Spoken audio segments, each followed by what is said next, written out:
the call. Enjoy the game, everybody. See you back here at the house. And welcome everyone to SEC football on ESPN Primetime as the West Virginia Mountaineers take on the Auburn Tigers in already what has been a very compelling, intriguing day in college football. An upset out in Seattle. Washington downs USC. Right here, the second meeting all time between West Virginia and Auburn, and some 85,000 plus fans, rain-soaked fans, still showing a lot of temerity and hanging on. Here's how it all developed today. It started off with a 50% chance of rain. Well, that 50% gradually grew and grew to 70, 80, and then the ominous skies told what was coming up next. A torrential downpour as the skies opened up for about 30 minutes. About 20 minutes before kickoff, they emptied the stadium, or at least told the fans that they had to leave. Some deciding to stay at their own risk. Those ones right there. They had to wait 30 minutes before they saw the last lightning strike before they brought the players and the fans back out into the stadium and on the field. There's a look at Bill Stewart, the head coach of West Virginia. The headline for them, life after Pat White. What are they going to do without their four-year starter? Meanwhile, for the Auburn Tigers, Gene Chizik is their new first-year head coach.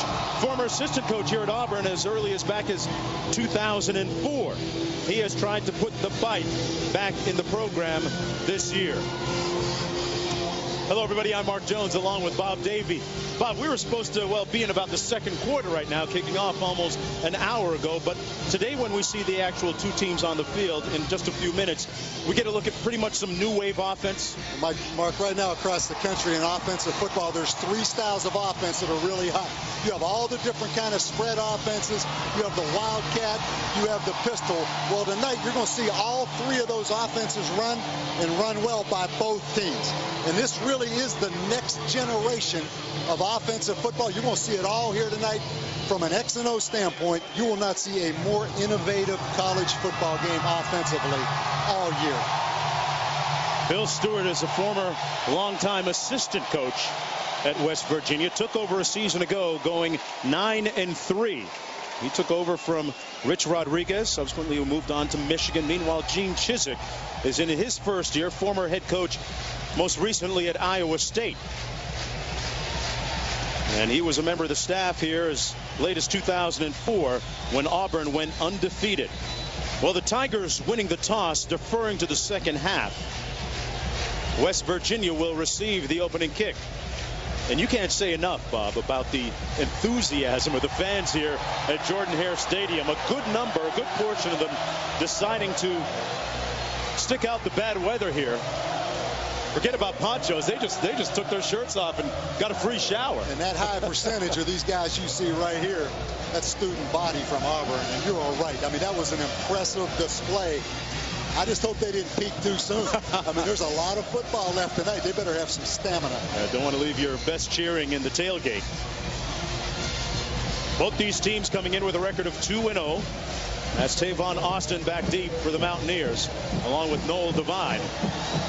Both teams coming off of impressive wins last week.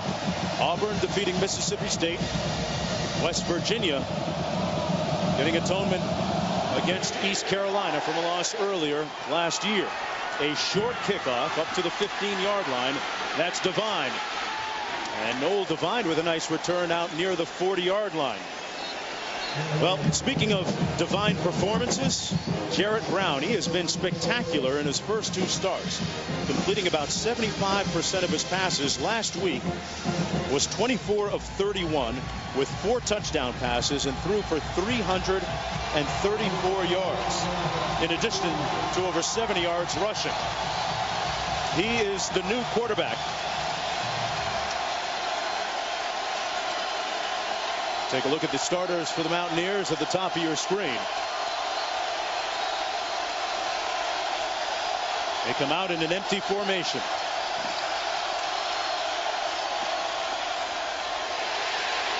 Brown under some heat, and he can run. With deceptive speed, Jarrett Brown tiptoes out of bounds at about the 48-yard line. He picked up about 8 on the play. 2nd down and 2. And that is exactly what Jarrett Brown did last week against East Carolina. They didn't have many, if any, predetermined called quarterback runs. He is a great scrambler off a drop back pass. And Bob, and we see the tempo that we're going to see for most of the night from both these teams immediately at the line of scrimmage to run the next play. Noel Devine is the lone back behind Jarrett. And here Brown. you see the pistol formation. Look at the size difference between Devine, the tailback, and the quarterback. Little jailbreak screen. Jock Sanders catches it and is collared immediately back at the 40-yard line. And let's take a look at tonight's impact players, brought to you by Dave & Buster. Well, first for West Virginia, Noel Devine. Not very big, but he's one of the most explosive players in college football. Jock Sanders, a lot like Noel Devine, kind of a hybrid wide receiver running back. And on defense, Reed Williams is key. A very experienced player. He was around in the Rich Rodriguez era of hurry-up offense. He has to get that Auburn defense lined up. Good news. That West Virginia defense. Yeah, we'll see. He's a little bit nicked up, Bob, with a foot injury coming to this.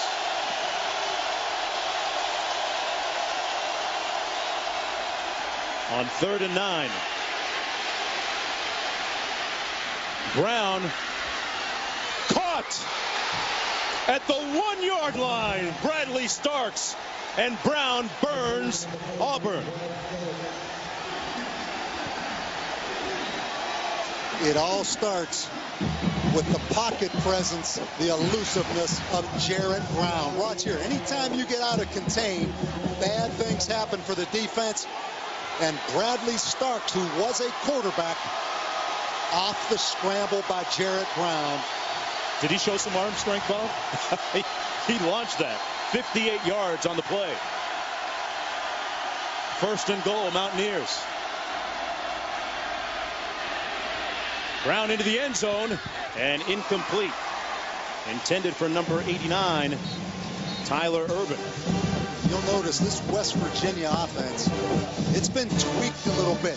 Post Pat White, they will throw the football, or at least call passing plays, a lot more than they have in the past. But anytime this guy drops back to throw mark, he has the potential to take off and run. Jarrett Brown making his first career road start in a hostile environment. Hands it off to Devine, who gets into the end zone. Touchdown, West Virginia.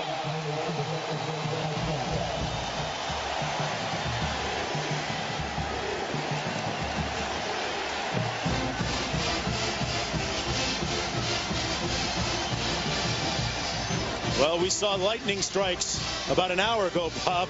That was a pretty quick, devastating strike right there on the field by the Mountaineers. That guy on camera, that Auburn fan, looked like he was saying, I stuck around for this. But you have to credit West Virginia in that little visitors locker room. All that time with the delay before the game. But the one big play set up by Jarrett Brown's elusiveness in the pocket. Bittencourt in for the extra point. And the Mountaineers use all of 2 minutes and 8 seconds to get on the scoreboard. Get the feeling it's going to be a special night here in Auburn on the Plains. It's where amazing happens. There's a look at Noel Devine, who had the 7-yard touchdown run a moment ago. Check that one. And it was a 5-play, 60-yard drive, eclipsing about 2:08 on the clock. Here's a look at the weather right now. And in that limited time that we witnessed that inclement weather, there was almost 2.5 inches of rain that came down. And Bob, you look at the field, at least in the early going here, no effects. Yeah, this is a great turf. And Mark, looking ahead here for West Virginia, one area they've really struggled in as a football team is right here.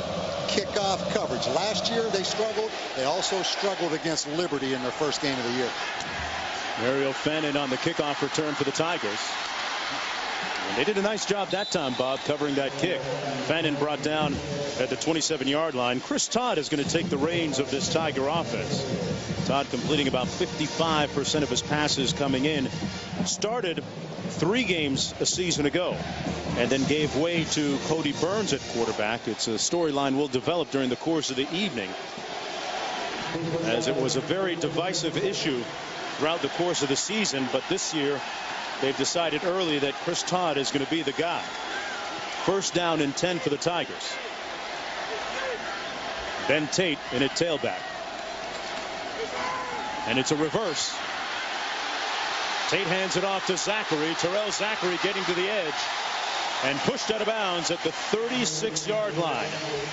Tackled there by Ian Smith, but he picked up close to 10 yards and a first down. You're going to see a bunch of wide receiver motion, a bunch of misdirection, and don't blink because they are a fast tempo hurry up.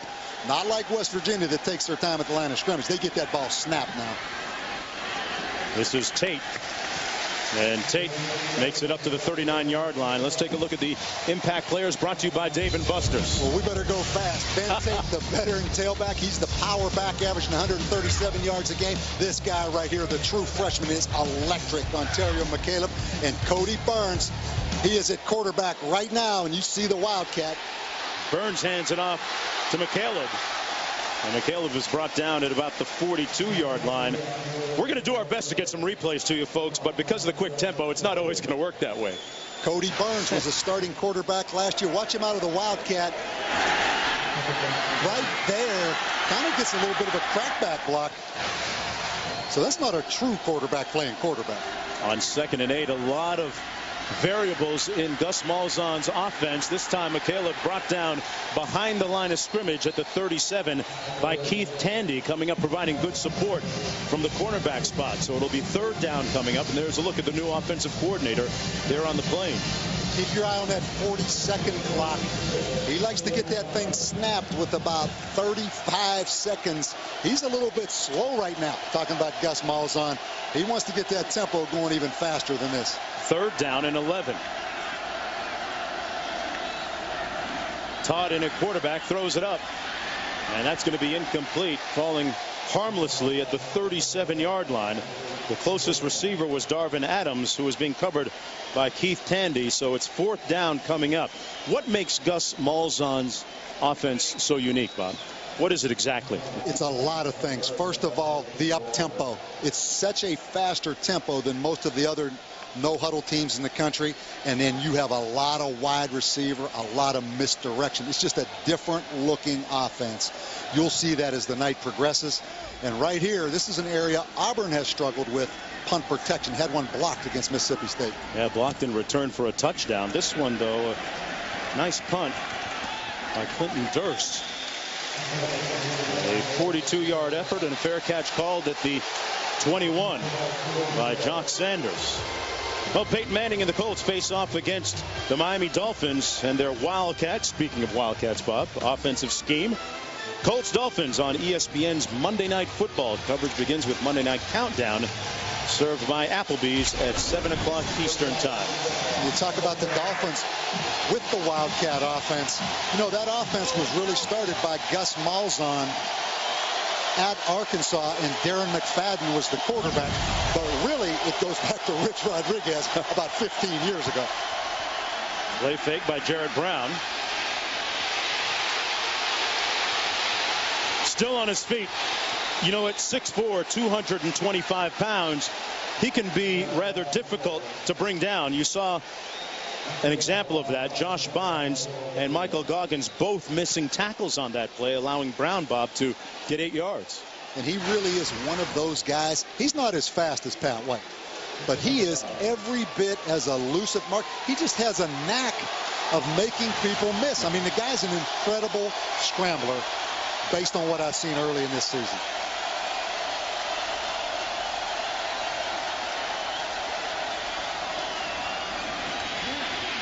Devine.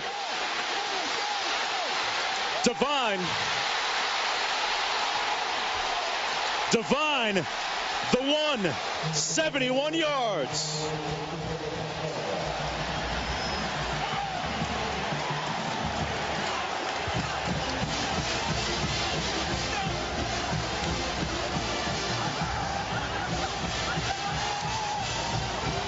Wow. Mother Nature, no factor on this West Virginia Mountaineer offense. Noel Devine with 207 yards last year against Auburn. Talk about speed. Yeah, he probably liked that game tape from last year, Bob. Watched it a couple times and said, Let me get out here and do it again. Devine already after that 71-yard romp. Close to 100 in this game. With an education, an acceleration. 14-0 in a blink. Local dealer for a test drive today. And Allstate, proud sponsor of college football and the Allstate Sugar Bowl. Are you in good hands? Well, the Mountaineers have clipped War Eagle's wings so far, Bob. Mark, they're plucking his feathers. 14-0. Right. Noel Devine with a 71-yard jog. He's had a couple of touchdowns on the last 3 plays, and West Virginia has stunned this crowd here that endured the torrential downpour for almost an hour.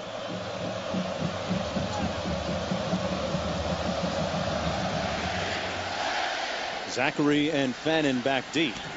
This is going to be Zachary at the 25. Terrell Zachary brought down at the 35. One more look at that touchdown. Yeah, let's look at this touchdown first. I want you to watch the center and the left guard come off and do a great job of zone blocking or area blocking. That's the first thing. Excellent job right there. Now, when he creases the line of scrimmage, stop it right there. Look at the 2 corners, 2 very speed corners, take poor angles and just get outrun. That's Nico Thorpe and Walter McFadden. Mark, he just runs by those 2 angles. Speed is deadly. West Virginia has had a little bit of success against quote-unquote speedy SEC teams in the past. Last year he had a career game against Auburn, 207 yards. As West Virginia rallied from a 17-3 deficit on their way to a 34-17 victory up in Morgantown. Bob, with the style of offense that the Tigers play, how does it affect them that they're in a hole right here, or does it? Probably helps them. I mean, they're in a hurry up from the moment they come out of the locker room. So that is no factor as far as time, obviously. On 1st and 15 after the penalty, Chris Todd keeps himself. And Todd is brought down to the 31-yard line by J.T. Thomas. It'll be 2nd down coming up and about 12 to go. Thomas, Williams, and Lazier, the linebackers for the Mountaineers.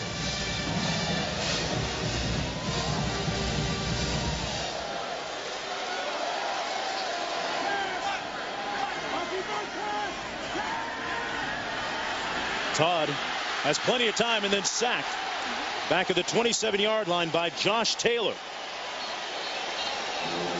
That's the first sack that Auburn has given up so far this season in this their 3rd game. And Josh Taylor, you're going to see him right here at defensive end, lined up for Scooter Berry, I believe. I think Scooter Berry's out with an injury.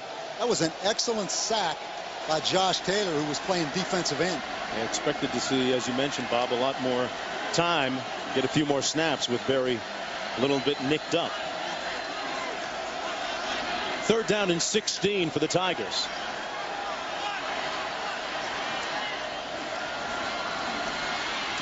Todd downfield, and it's caught by Eric Smith, and he gets a Tiger 1st down into Mountaineer territory.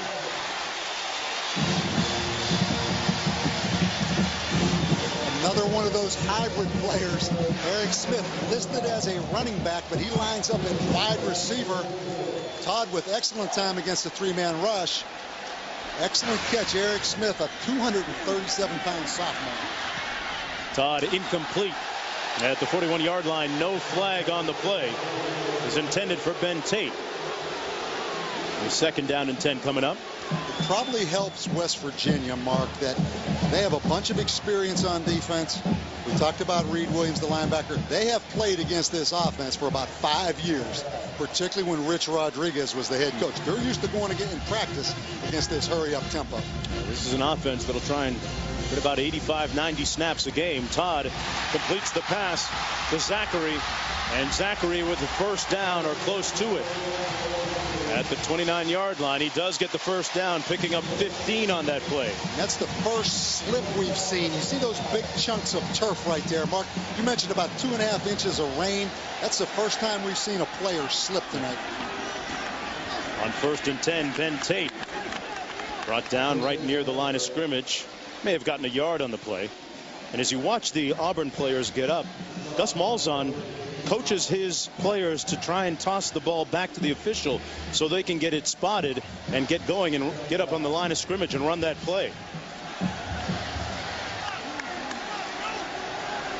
Second down and 9. Here's what makes it tough, Mark. The defensive players have to be ready for them to snap the ball, anticipating an early snap. But then when he backs off and checks from the sideline, they have to maintain that stance. That's exhausting on these defensive guys. Todd, incomplete. Intended for number 27, Mario Fannin. And you mentioned a great point about Gus Malzahn preaching to his offensive players to hand the ball to the nearest official. He wants to run 80 plays a game. He wants to snap that football within 5 seconds of the ball being marked for play. Now, they're a little bit slower right now, probably because it's 3rd and 10. And if they don't get the ball to the official, there's what he calls accountabilities. Yeah, exactly. Even after you score a touchdown, you don't hand the ball to the official. That's a great word for having to run. Do some bear crawls across the field. A little pressure coming, and Todd under heat. Couldn't complete the pass to Ben Tate. J.T. Thomas was right in Todd's grill. And it's 4th down coming up for the Tigers.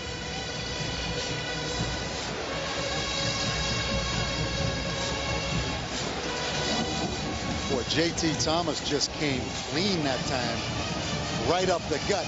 Auburn, the number 2 rushing offense in the country. Not really a passing team. Interesting situation right here. Go ahead and go for it on 4th and 10. They're 1 for 2 this year in 4th downs, and they call a timeout.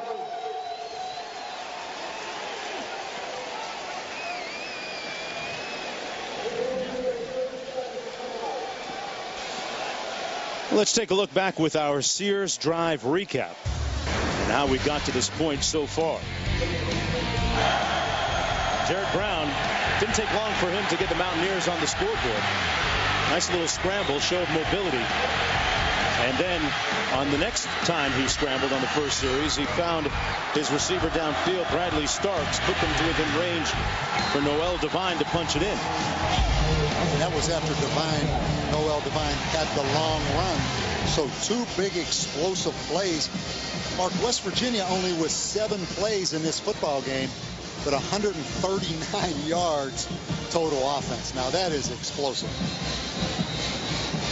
And the nose of the ball on the 29-yard line. Let's talk about Chris Todd a little bit, the starting quarterback. He won the job in the spring as they now decide to change tack here and bring in their place kicker, Wes Byram. This is going to be about a 46-yard field goal.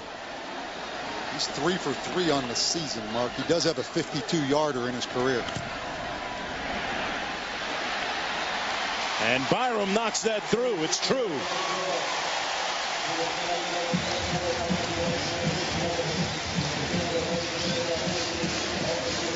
Started to talk about Chris Todd and how he won the job in the spring, showed a lot of superior, timing in the passing game, and ultimately there was a team meeting. Coach Gene Chizik called the team together, made the announcement that Chris Todd had beaten out Cody Burns, who had started 7 games last year, and Neil Caudill. And that in turn really served to be a galvanizing experience for the rest of the team. Why? Because this is what Burns had to say right after the announcement that he had lost the job to Todd.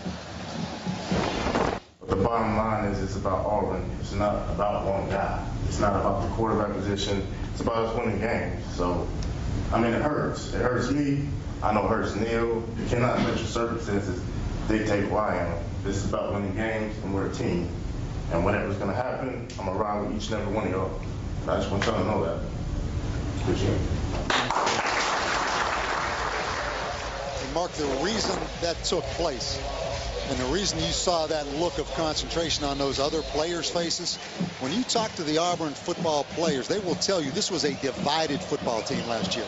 The battle at quarterback between Cody Burns and Chris Todd ended up dividing the team, as that happens a lot of times.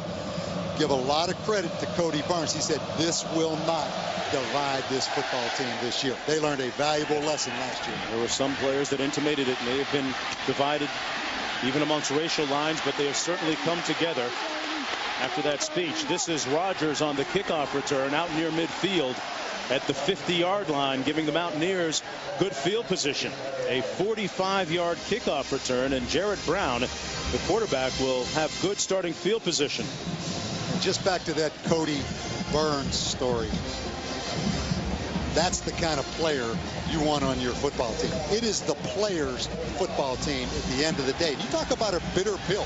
He wanted to be the starting quarterback this year, but he went ahead and turned it over to Chris Todd and gave Chris Todd his full support. That's how you have something to build on here at Auburn, when you have that kind of character on your football team. They basically said, hey, I'm going to ride with you guys, even though I lost the job, and I want you to get behind Chris Todd. Jared Brown put it on the ground. He fumbled it. Auburn football.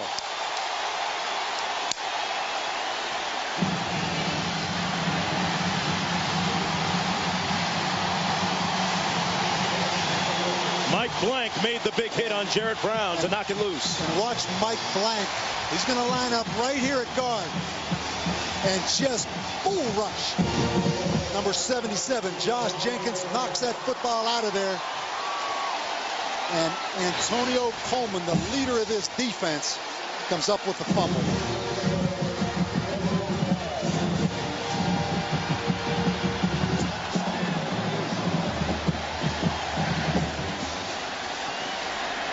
You talk about the full bag of tricks right now for Gus Malzahn. This is a perfect situation. Hands it off to Ben Tate, plowing forward between the tackles. And Ben Tate down to the 42-yard line, got about 3 on the play. An all-SEC selection, ran for a 35-yard touchdown last week in their win against Mississippi State. Second down and 7 coming up. Air Force, number 1 in the country in rushing offense. The Auburn Tigers, number 2 in rushing offense. Yeah, the only team in the country that has 2 rushers that average over 100 per game. And this is Tate showing his receiving skills down to the 37-yard line. Picked up about 5. Thunder and lightning, Tate and McCaleb. Although Ben Tate kind of chafes at the thunder thing. He says, I got a little quick too. I'm fast too. Well, he's fast. But that guy next to him, that young freshman at about 160 pounds, Ontario McCaleb, he can fly. Look, Cody Burns back in at Wildcat quarterback as Chris Todd goes out the wide receiver right here. Todd keeps it after faking the handoff to McCaleb, and Chris Todd near the first down right at the 35-yard line. So you got to keep your eyes open. Number 18, Todd will come into the game, line up at various spots. We asked Chris Todd in our meetings yesterday whether he was going to actually catch a pass at any point in this offense. He gave us a smile and said that, coaches realize what kind of athletic talent I have. I hope so. I wonder if you watched Brett Favre in that preseason game out at wide receiver when Brett Favre had that crackback block in his first game as quarterback of the Minnesota Vikings.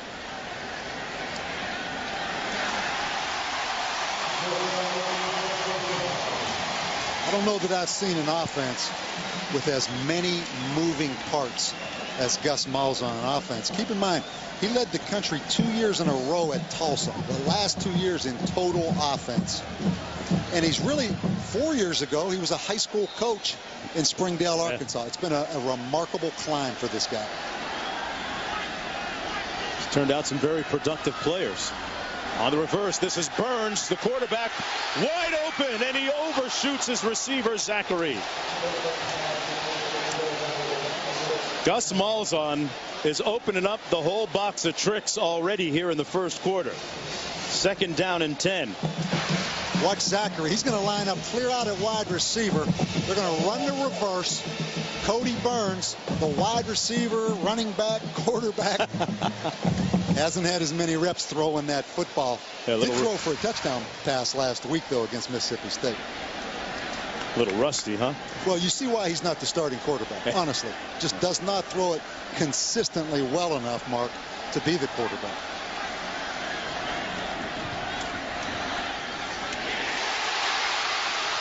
Chris Todd is the starting quarterback and completes that pass to Darvin Adams for the first down at the 16. A 20-yard pickup and a first down. Yeah, you see quickly why Chris Todd won the job. Darvin Adams, 6'3", 185, their leading receiver. Very excellent timed route. Little play fake. Touchdown, Tigers. Zachary.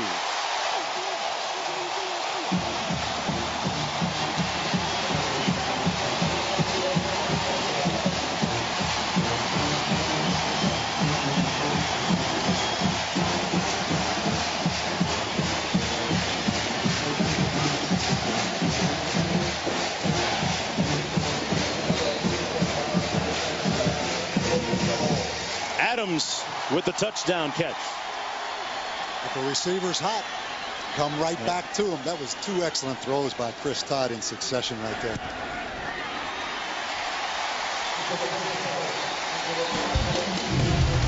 Got about 5 minutes to play still in the first quarter, and already a lot of points on the board.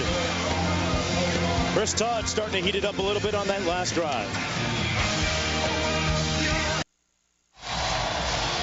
And welcome back, everyone, to SEC football on ESPN Primetime as the West Virginia Mountaineers take on the Auburn Tigers. You're looking at something called kudzu, something indigenous to the region, going as far back as the 1800s, but has since become the scourge of the South. I mean, that thing covers everything down here on the plains and in other major parts of the Alabama region. Just like how the offenses are covering the field pretty well right now. 14-10, West Virginia with the lead. And the fans have, wow, that guy's got a necktie back on. Huh? He got dressed up after the rain. Big tradition down here in the South. From the 6-yard line, this is Rogers. And Rogers brought down to the 27. Let's go back to Wendy in the studio. Mark, thank you very much. It's a Taco Bell studio update. Florida State and BYU, and it was not the night for BYU, but it was for Christian Ponder. He keeps it scrambled 6 yards. That made it 44-14, 44-21 now at the end of the third. Other top 10 teams in action. Texas on top of the Red Raiders, 10-3, and Ole Miss in control over Southeast Louisiana, 24-0 at the half.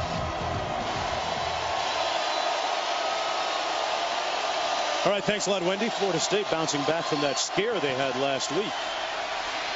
Here's Noel Devine. What a shake. Man, he stopped on a dime and didn't leave the Tigers any change. First down for Devine, who picked up 14 that time. And watch this move in the hole. Keep your eyes on the linebacker, Adam Herring, right here. This linebacker right here is going to have Noel Devine dead to rights. Oh. He got power steering and power brakes, He's Bob. not the first guy that's done that. Trying to tackle Noel Devine now. Jock Sanders in motion. Jarrett Brown keeps it himself, falling forward near the 45-yard line. It was interesting close to 5 yesterday, Mark. You remember this conversation with Ted Root, the defensive coordinator. He talked about teaching tackling where players don't ready up or break down before the tackle. The first guy tries to run through and get a big hit. That's exactly what you saw right there with Adam Herring, the linebacker. He ran through and never readied his feet and got in a balanced football position to make that tackle. That's an interesting concept. 2nd and 5. Brown complete underneath. And that's going to be a first down at the 45-yard line. A 10-yard pickup. Wes Lyons made that catch. There's Ted Roof, was the head coach at Duke for 3 seasons. Last year was at Minnesota. But, Mark, I've not really heard tackling taught that way before, when you don't tell a defensive player to ready up and get balanced before he makes contact. Is that what you mean by breaking down? Yeah, balance, getting in a balanced football position so you're under control. Sounds like he wants his guys to take home run shots. The first guy, anyway.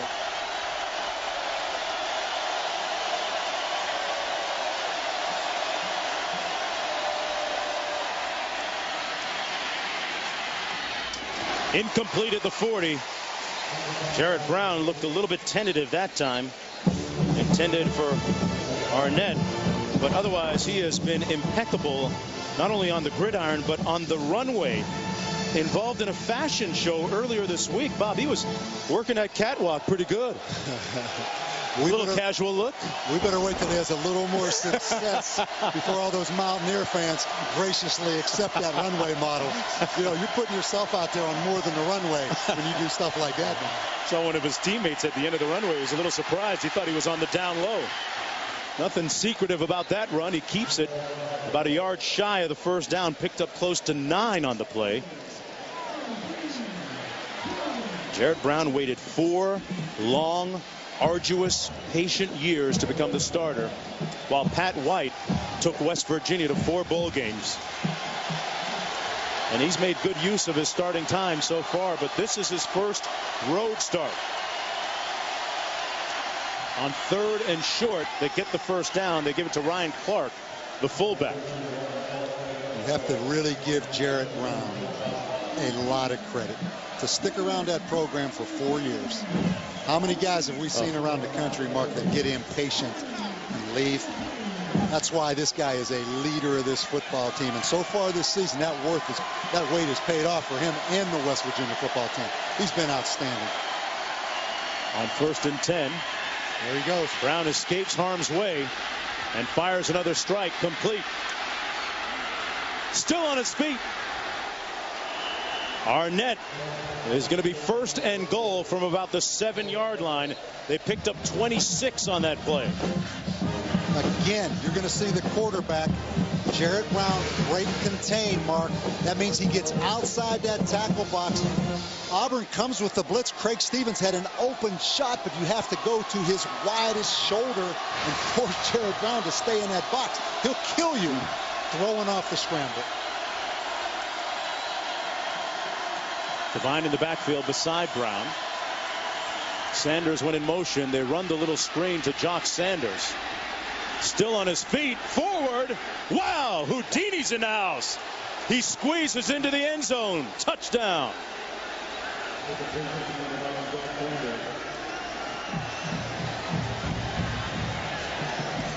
Just because you're not very big doesn't mean you're not strong. And watch number 61, the center, Eric Jobe. Come on, Eric. Come on, Eric.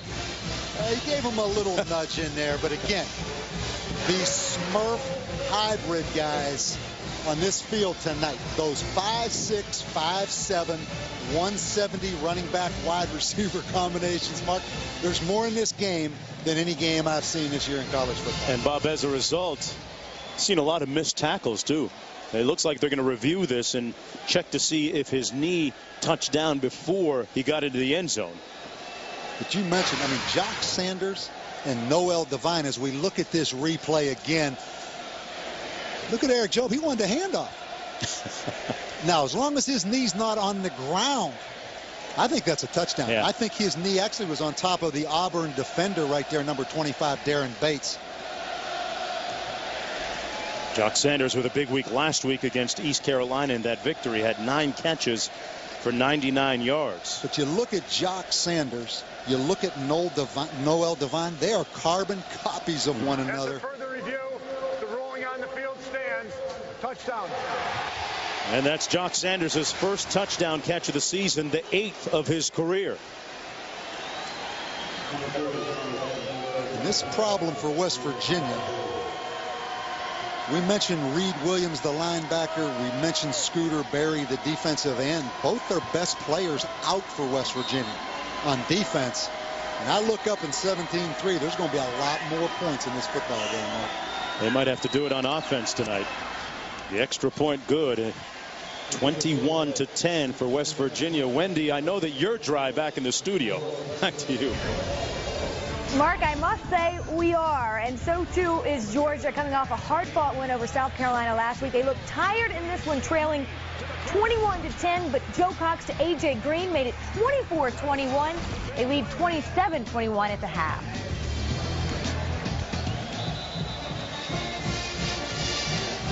High-scoring game there, too. We get a look at Arkansas in a couple of weeks against Texas A&M out at Cowboys Stadium in Dallas. Anxious to see Ryan Mallett, the transfer from Michigan, the big quarterback for Arkansas. But what an offensive explosion by the Mountaineers. Maybe they got a little tired of reading all that Gus Malzahn Auburn offensive press clippings all week. He's saying, hey, check us out. We can do it too. 21-10 with 2:01 to go in the first quarter. We've almost got a half's worth of points already. Zachary and Michaela back deep meanwhile for Auburn.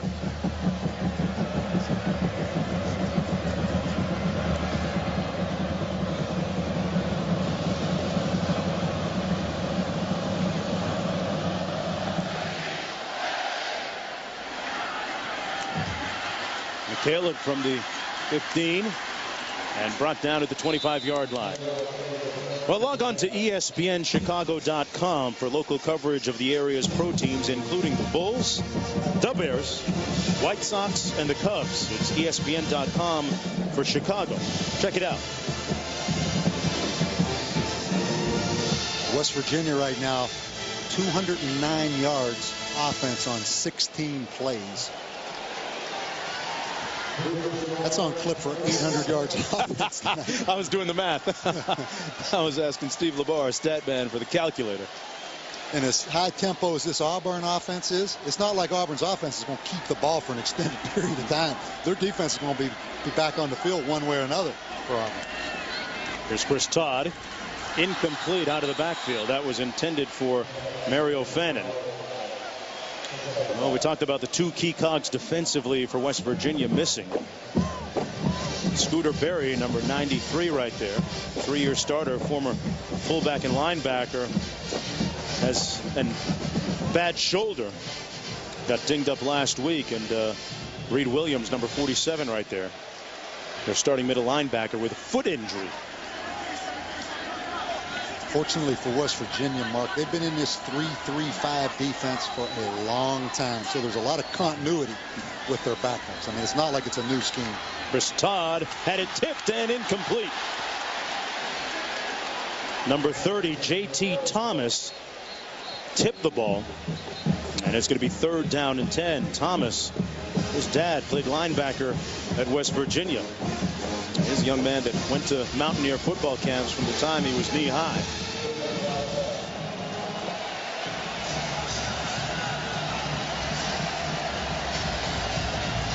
Third and 10.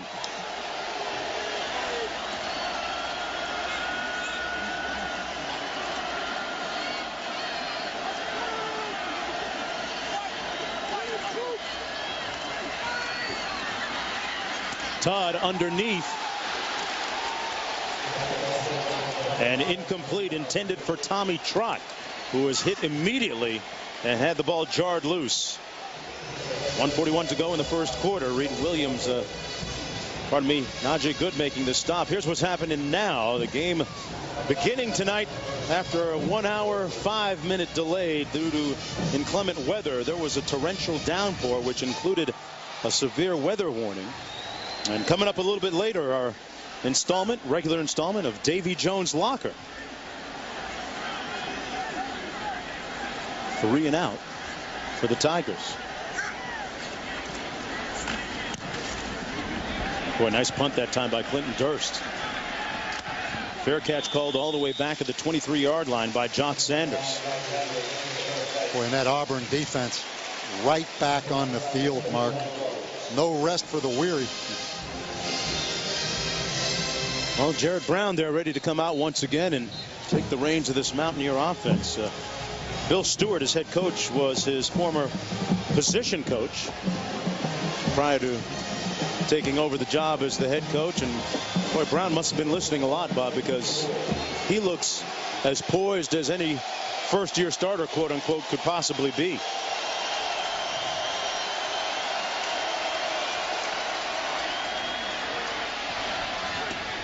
That pass complete to his roommate, Arnett.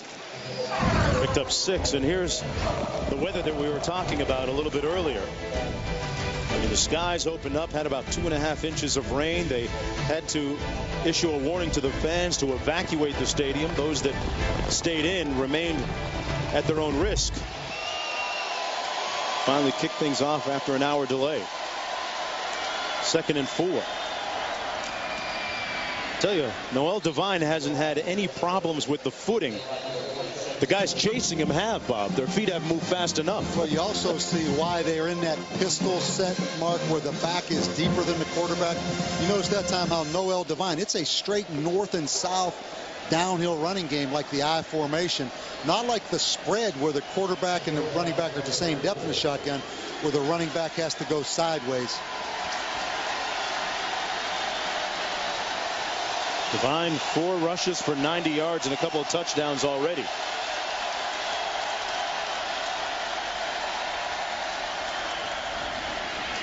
Jared Brown keeps it himself, nowhere to go. He was lucky to get back to the line of scrimmage that time. Josh Bynes making the stop on the play. Bynes, one of the leaders amongst linebackers. He really gets them lined up out there. He runs the operation. One thing to watch for in this game. Whenever I coached in a game where the field was extremely wet, extremely humid as it is tonight, a lot of cramps, a lot of leg weariness. This is an inexperienced, thin Auburn defense. They don't have a lot of backups. They gave up 215 yards in the first quarter. They've been on that football field a lot, Mark. Yeah, the depth of the Tigers team not where the coaches would like it to be right now. The first 15 minutes of football in the books, and an impressive 15 minutes for Noel Devine and the Mountaineers. They lead at the break 21-10. We'll be back with the start of the second quarter right after this. Welcome back, everyone, to SEC football on ESPN Primetime. West Virginia taking on Auburn, and Noel Devine has had quite a night already. If he had it his way, he'd play Auburn 12 times a year. One of the best high school running back highlight tapes I have ever seen in my life. I mean, it was a YouTube classic. You look right now, 297 yards rushing, 3 TDs. Going back to last year. Going back to last year. I mean, 90 yards already tonight in this football game.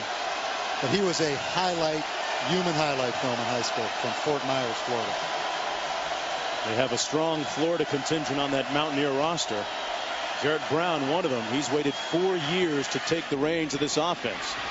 Completes the pass. That's Tavon Austin. And you know what, Bob, when you have a Pat White that was quarterback here for 4 consecutive years, it presents unique circumstances, doesn't it, afterwards and while he's there?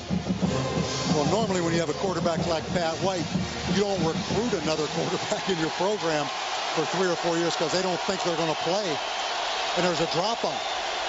But fortunately for West Virginia, this guy Jared Brown stayed in the program, which is uncommon, and there's no drop-off. But this is a unique guy, and not many programs have the luxury of having somebody waited out for 4 years like Jared Brown did.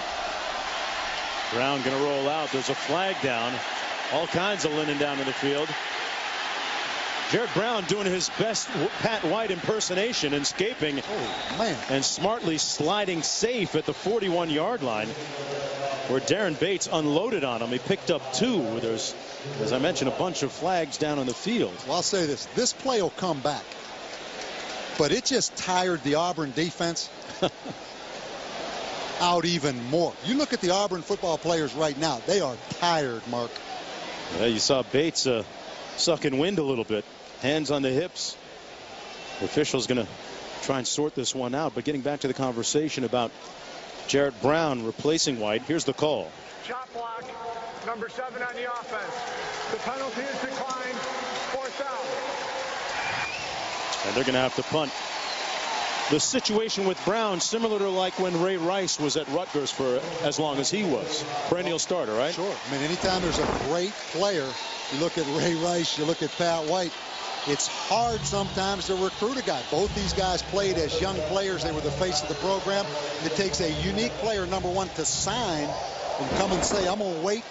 But it takes a really unique player to wait 4 years like Jared. Hold on. You mean even Bob Davey, the Terminator recruiter, couldn't go in and convince a kid to come? Here's the punt from Kozlowski. Back at the 10-yard line, it's Anthony Gully. And Gully out to the 26-yard line, a 51-yard punt, 16 on the return, and back to Wendy in the studio.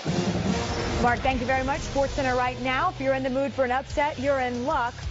Washington upsets USC 16-13 with a 22-yard field goal, 3 seconds on the clock. A huge upset after that win over Ohio State last week.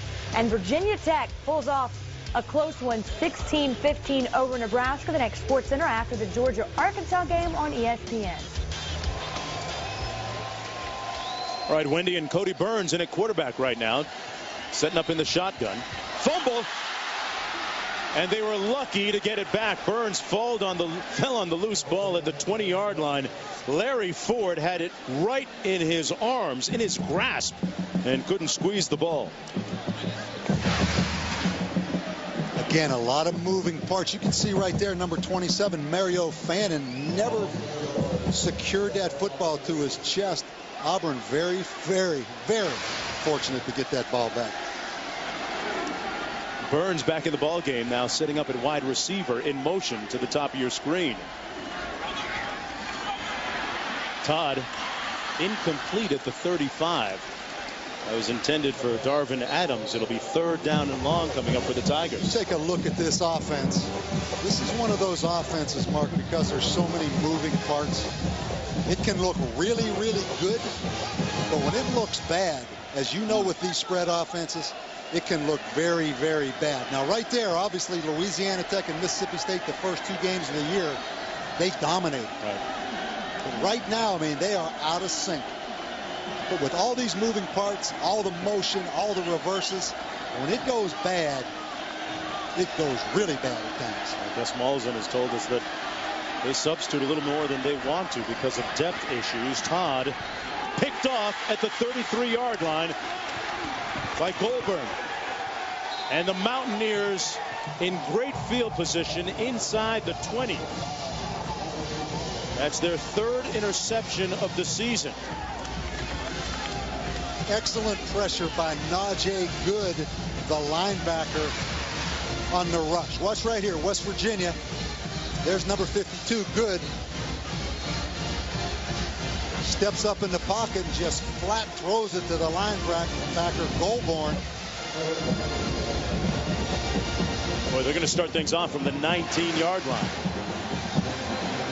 Like I said, Mark, when it looks bad, it looks really bad. And this is a tired Auburn defense and a tired Auburn crowd right now that needs a big stop. Tired and wet. West Virginia. Mountaineers call timeout.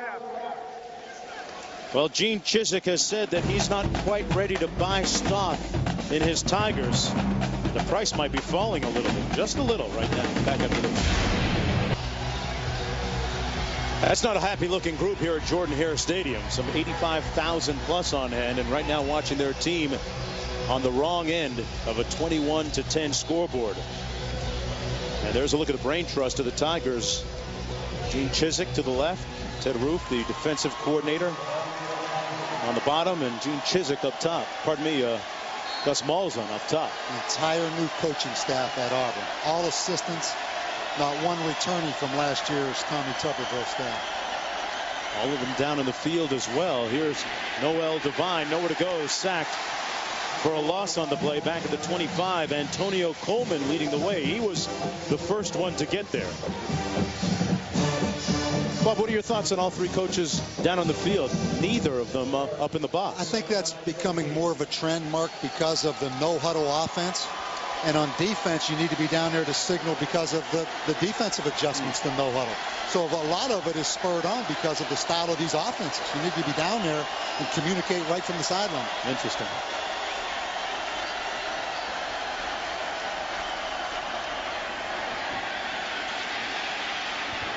Brown gave it right back. Nico Thorpe.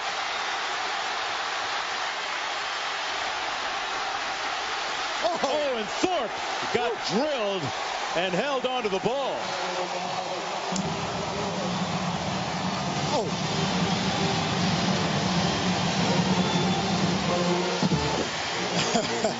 Ryan Clark with the hit of the night on the interception.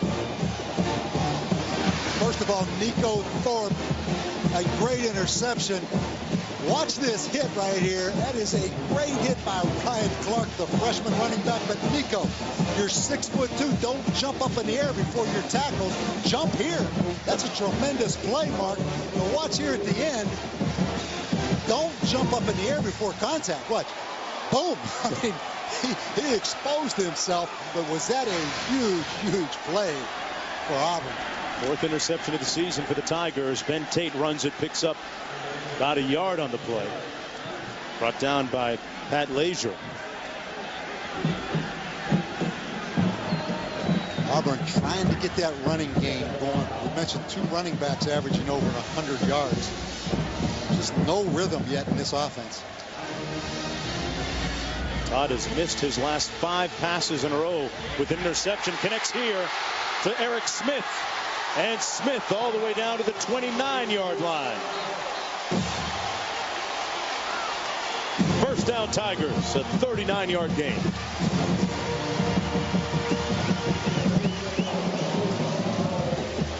We mentioned combination running backs, wide receivers. Watch Eric Smith right here. Comes in motion. Now he's going to run a wheel route. He starts towards the sideline and turns up the field.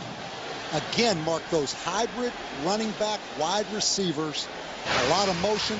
The West Virginia defense lost number 32, Eric Smith there. And Bob, we got Cody Burns in the game at the bottom of the screen right there. Now in motion. Oh. A little motion on that offensive line, number 73, Lee Zimba. 73 offense, 5-yard penalty, first down. You said it, Bob. There's a lot of machinery into this offense. A lot of different moving parts and bits. And you know what? We have to give credit. Tony Franklin last year went through the growing pains in the same family of offenses. In other words, making that transition from the I formation power Auburn offense to the no huddle shotgun offense last year. They went through a bunch of the trials and tribulations. So Gene Chizik steps into a pretty good situation. But some of those bumps are over.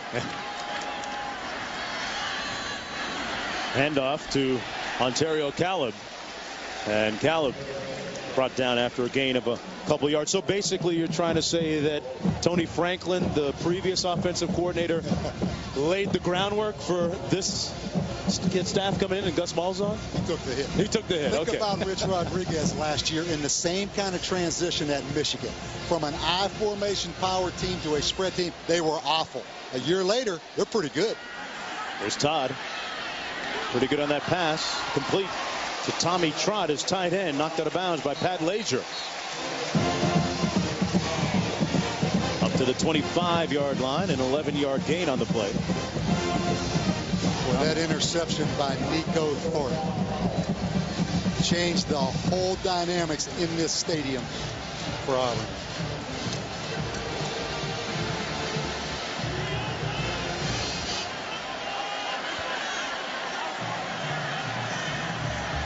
Caleb is the lone back beside Chris Todd. Over the middle. Incomplete. No flag on the play intended for Tim Hawthorne. Number 20, Allen, Mark, may have gotten away with one right there. Boogie Allen getting his boogie on. Breaking that pass up. 4th down coming up. 5 yards to go, and in comes the place kicking unit. Wes Byram. One's going to come from about 42 yards out. Made one earlier from 46. They get it down, and boy, that is true. 2 for 2 on the night. Bringing his team to within 8, and it was all set up by the interception from Nico Thorpe.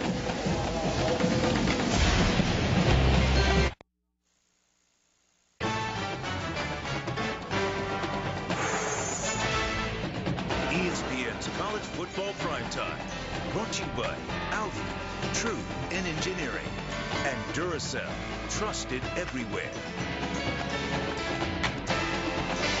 We talk about being able to recruit here at Auburn. When you first walk into that locker room in that hallway, that's what you see. Vincent Edward Jackson's uniform and encased Heisman Trophy. That's a pretty impressive sight. It's impressive. And that locker room itself is impressive. Think about that extra hour in there when it was raining so hard. I promise you the contrast between the visiting locker room that West Virginia was in compared to that Taj Mahal, that's a heck of an advantage for the Auburn Tigers right now. Bo Jackson, one of the best ever to play at Auburn and in college football. Mark Rogers here takes the knee in the end zone. Let's check in with Wendy in the studio. Mark, thank you. Number 17 Cincinnati on the road at Oregon State. Keep an eye on Marty Gilliard on the receiving end of a 14-yard pass from Tony Pike. That makes it 28-18, 312 yards and 2 touchdowns so far for Pike. Cincinnati moving up a little bit there. But Brian Kelly has done a great job with the Bearcats. We saw him and his crew last year. And just the University of Cincinnati and the commitment they've made to be a big-time player since entering the Big East. I mean, they've done a remarkable job there. Let's see how Jarrett Brown responds after throwing that interception, which led to the field goal a moment ago. Noel Devine, who has had a divine night so far. Gain of 1 on the play, and right now Noel Devine, a big part of the storyline. 84 yards and a couple of touchdowns rushing. Coming up in just a few moments, Davy Jones' locker. Bob and I will talk a little bit more about Vincent Edward Jackson and the Mountaineer and Tiger decade contributions as we look back and look forward in college football with these two programs.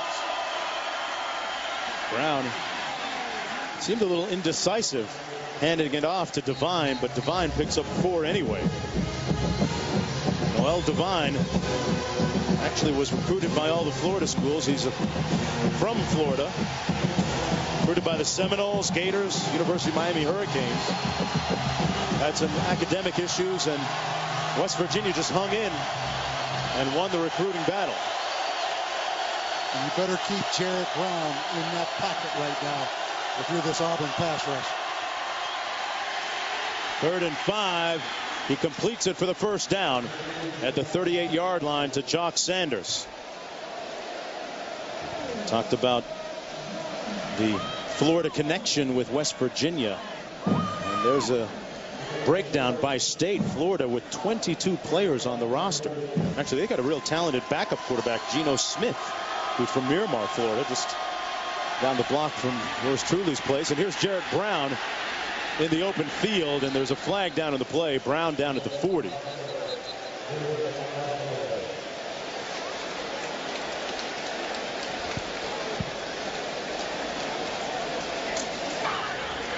Watch in the back. 82 offense. 10-yard penalty. First down. Penalty against Arnett, Brown's roommate. Well, Jimmy Johnson is racing for a historic 4th straight championship. Wow. The chase for the NASCAR Sprint Cup at New Hampshire. Coverage beginning Sunday at 1 o'clock Eastern on ABC. Well, the Mountaineers, speaking of race cars, going back to Rich Rodriguez's day. Remember they had those different speeds, Bob? They had Indy was one of them, wasn't it? You talk about the different tempos they had coming out of the huddle. Another Tavon Austin, number 1, in at the bottom of your screen right there. Another speed guy. That pass is broken up. No flag on the play. Good defensive play by Josh Bynes on Wes Lyons. His 2nd down and 16 to go. You know, interesting, West Virginia, 5 straight wins over Southeastern Conference teams. Not many teams anywhere can talk about 5 straight Southeast Conference wins in a row. Now that impressive one they had over Georgia in the Sugar Bowl a few years ago. 2nd and 16. Devine in the backfield. Big tall Wes Lyons at 6'7", lined up at slot receiver for West Virginia. You can see the size difference right there, can't you, Mark? Yeah. Big at 6'7", sure. And not many guys at 6'7" line up in the slot like Wes Lyons. Timeout. West Virginia. There is no penalty for delay of game. Mountaineers see this as an opportunity to make a statement for both the program and the conference. Back after this. Under the lights at Jordan-Hare Stadium in Auburn, Alabama. Welcome back to SEC football on ESPN Primetime. A look at some of the headlines in the SEC. Florida, Alabama winners today. The other two teams leading at this point. And Florida edging Tennessee today, Bob, a little bit closer than most people thought. Exactly, Mark. And you know, all the conversation about Lane Kiffin since he's there was the Southeastern Conference. I mean, since the day he stepped into this league, has kind of overshadowed Gene Chizik, Dan Mullen at Mississippi State. You know, there's 3 new head coaches in the Southeastern Conference, but you would think Lane Kiffin was the only one.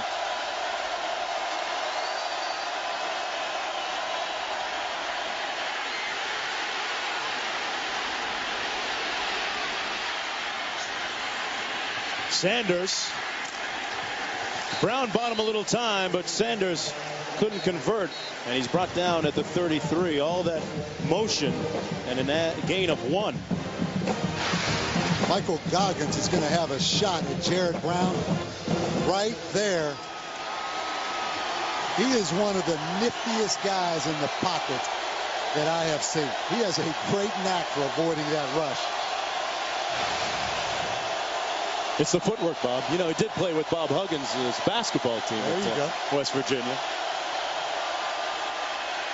Little shovel pass right there, complete. Devine.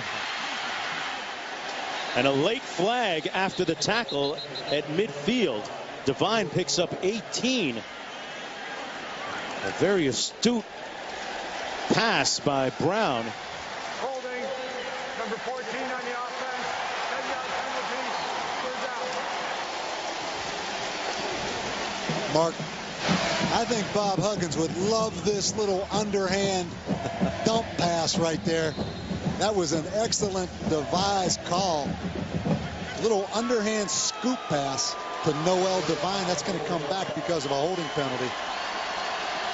Now think about Jarrett Brown playing for Rich Rodriguez, now Bill Stewart, and Bob Huggins. He's got the whole spectrum covered there. 3rd down and 8. Man, it's like he's in a blender, just spinning around. They finally got to him back at the 26.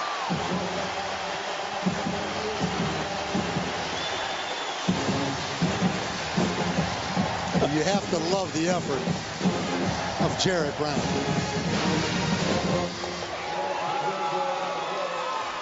I mean, you don't coach this, you don't teach this. This is instincts. An excellent coverage. I can't. At that point, the coverage downfield was excellent and allowed that rush to finally get to Jared Brown. 2nd sack of the night for the Tiger defense.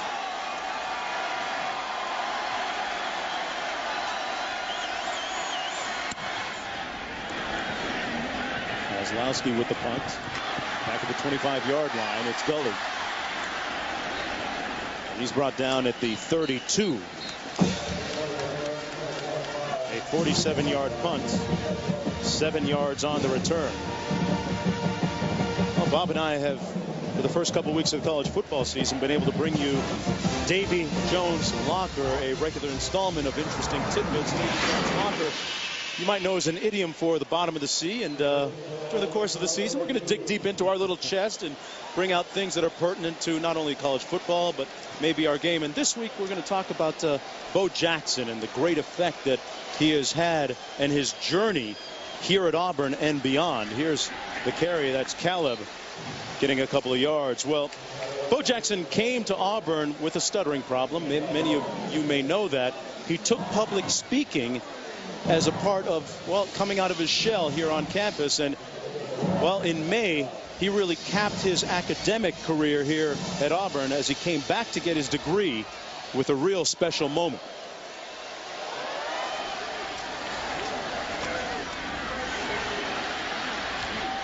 Pass complete.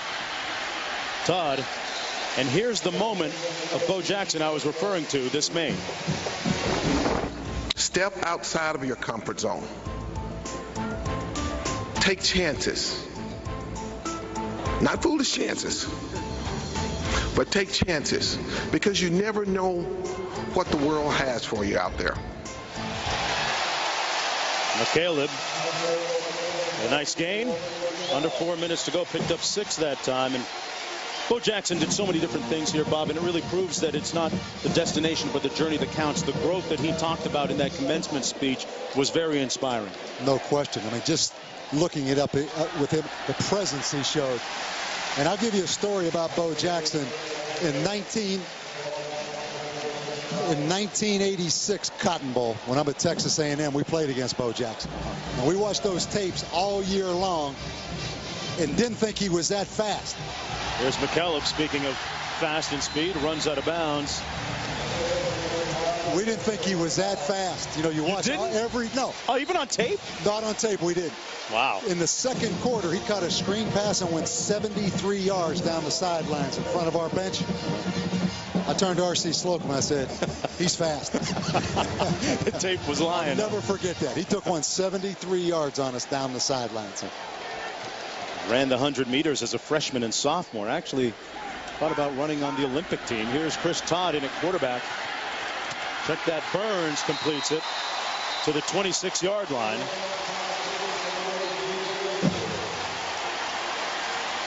And it's a first down on a 16-yard pickup.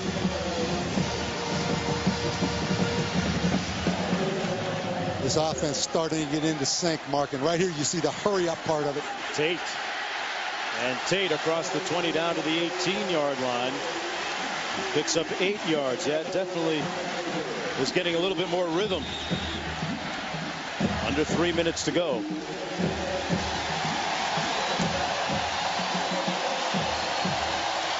And the Mountaineers call a timeout. Right now back on their heels a little bit, and Trooper Taylor doing his usual thing. Amped up.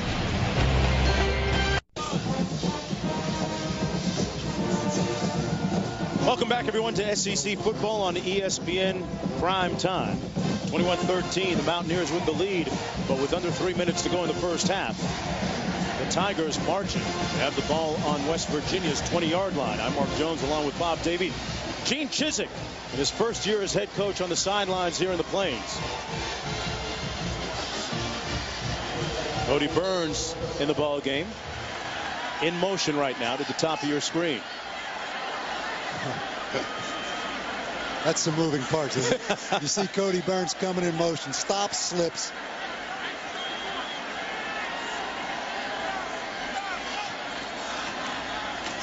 All that in the handoff to Ben Tate.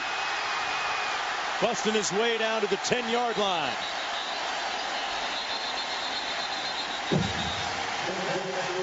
You see right there, Mark, the difference in the spread offense from last year to this year with Auburn. More of a north-south I formation kind of run right there as Ben Tate just creases it right up the gut. First and goal. Tate again. Off tackle. Got about 7 that time.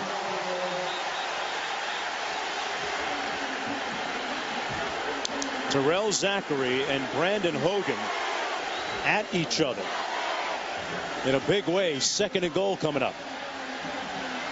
10th play of the drive for the Tigers.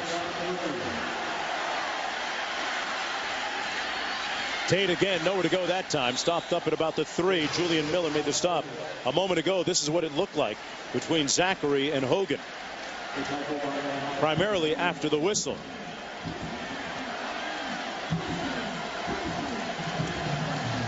Fortunate right there. I think a good job by the officiating crew. A good no call. Just settle those guys down. Third and goal.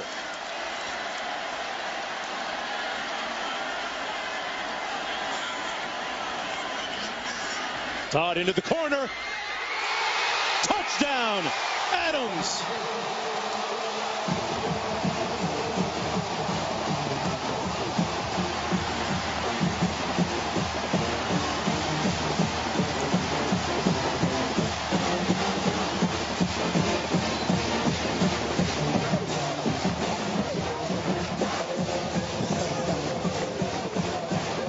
Receivers coach Trooper Taylor.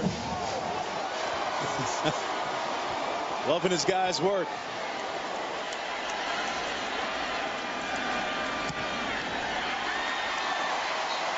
And it's a 1-point game with 1:34 to go in the first half.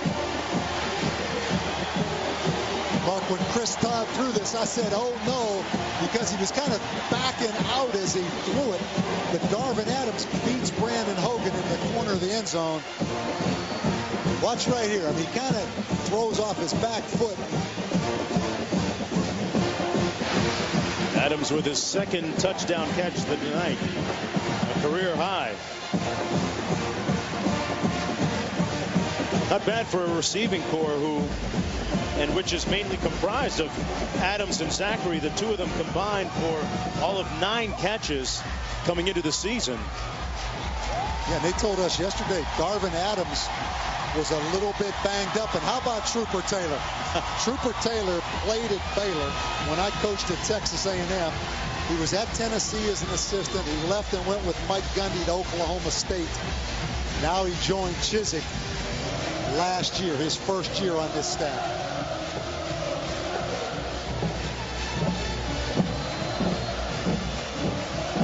Tigers moving at 11 plays, 68 yards, using up 3:24 on the clock.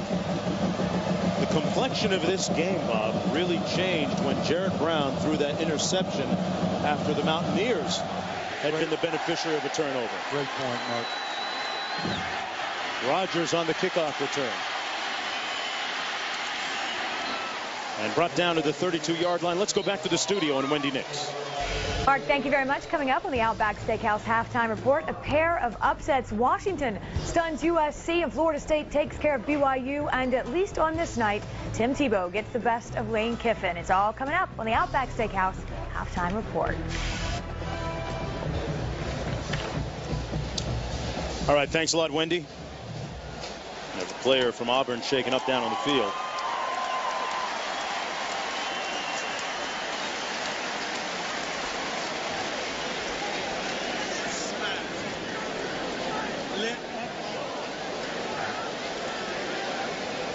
Talk about some of the great players that have played for both these teams. Monday Night Football with an example. Miami Dolphins taking on the Indianapolis Colts. 8:30 p.m. Eastern time from Landshark Stadium. Ronnie Brown, former Auburn Tiger, plays for the Dolphins, and Pat White got in a bunch of snaps last week with the Dolphins as their backup quarterback in their Wildcat formation.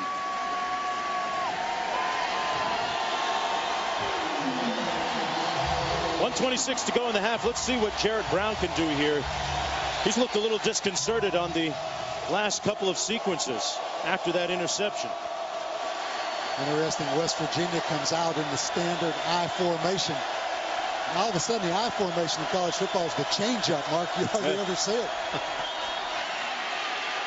Devine, who got off to a quick start in the first quarter, brought down by Thorpe and Stevens, picked up 6 on the play. Noel Devine last week ran for 80 yards in their victory against East Carolina. Remember, a year ago against Auburn had a career high 207. On 2nd and 4, Jared Brown going to pick up a first down and then some. Out to the 45-yard line. Under a minute to go, but the Mountaineers out of timeouts. Take a look at Bill Stewart. Really a lifetime assistant and really kind of a low-profile assistant at that. You remember, took over for Rich Rodriguez after he was the interim head coach in the great Fiesta Bowl win against Oklahoma.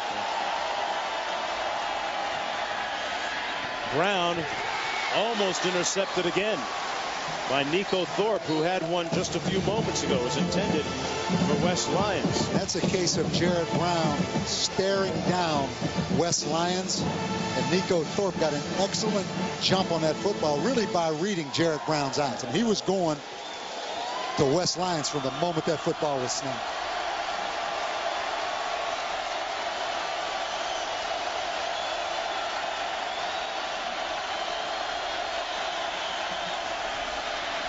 Brown with that little shovel pass, underhanded pass again to Devine, who's tackled at about the 47 by Blank.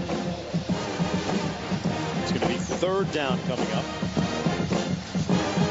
About 6 or 7 to go for the Mountaineers. And the clock running now. They're out of timeouts. Watch this play by Blanc, 93, Mark. He retraces his steps. Watch, big 93. Fool me once on that play, but don't fool me twice. That's the end of the first half of play. Actually, there's 2 seconds still showing on the clock as Auburn calls timeout. Prior play that the runner was down before the ball came loose.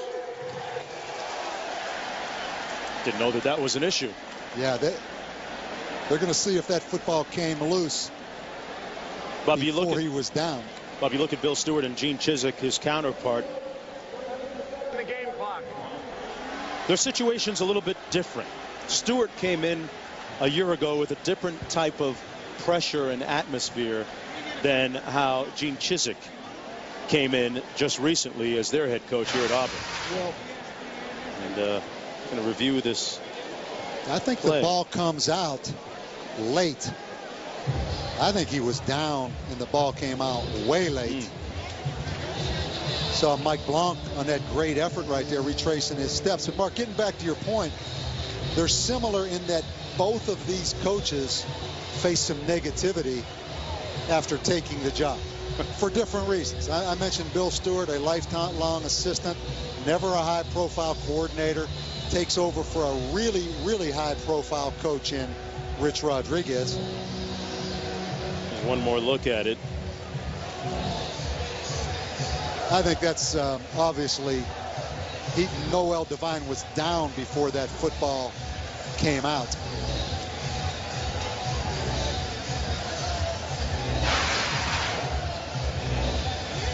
Let's look at Bill Stewart, one of the really nice guys, Mark, in college football. And then all of a sudden that works against you when you're a head coach, because the first thing they say, it's too nice. Too nice.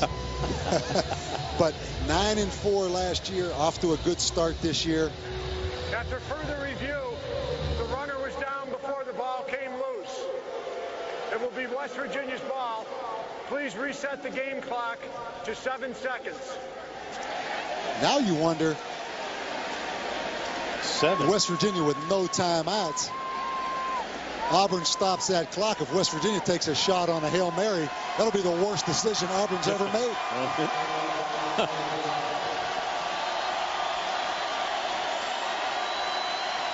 Wow. Brown down the middle, completes it. They're going to run out of time. Jock Sanders down to the 25-yard line, and that'll do it for the first half of play. A first half that saw West Virginia look dominant early in the game, and then Auburn, courtesy of a couple of interceptions, one of them from Nico Thorpe, come back and come to within 1. Right now we're going to go back to the studio, join Wendy Nix, Robert Smith, and Todd McShay for the Outback Steakhouse halftime report.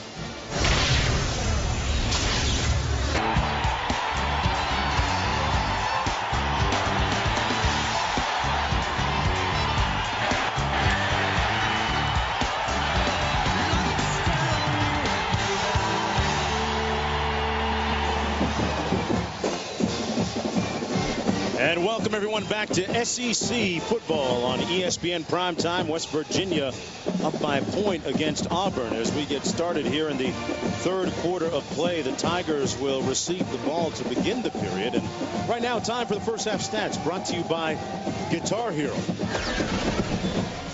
Look at these stats. We thought it would be an offensive explosion, and West Virginia, Mark, certainly started out that way. 200 yards offense in the first quarter, ends up with 291 in the first half. Auburn fought through that initial onslaught of West Virginia, ended up getting on rhythm a little bit there, and those points off turnovers.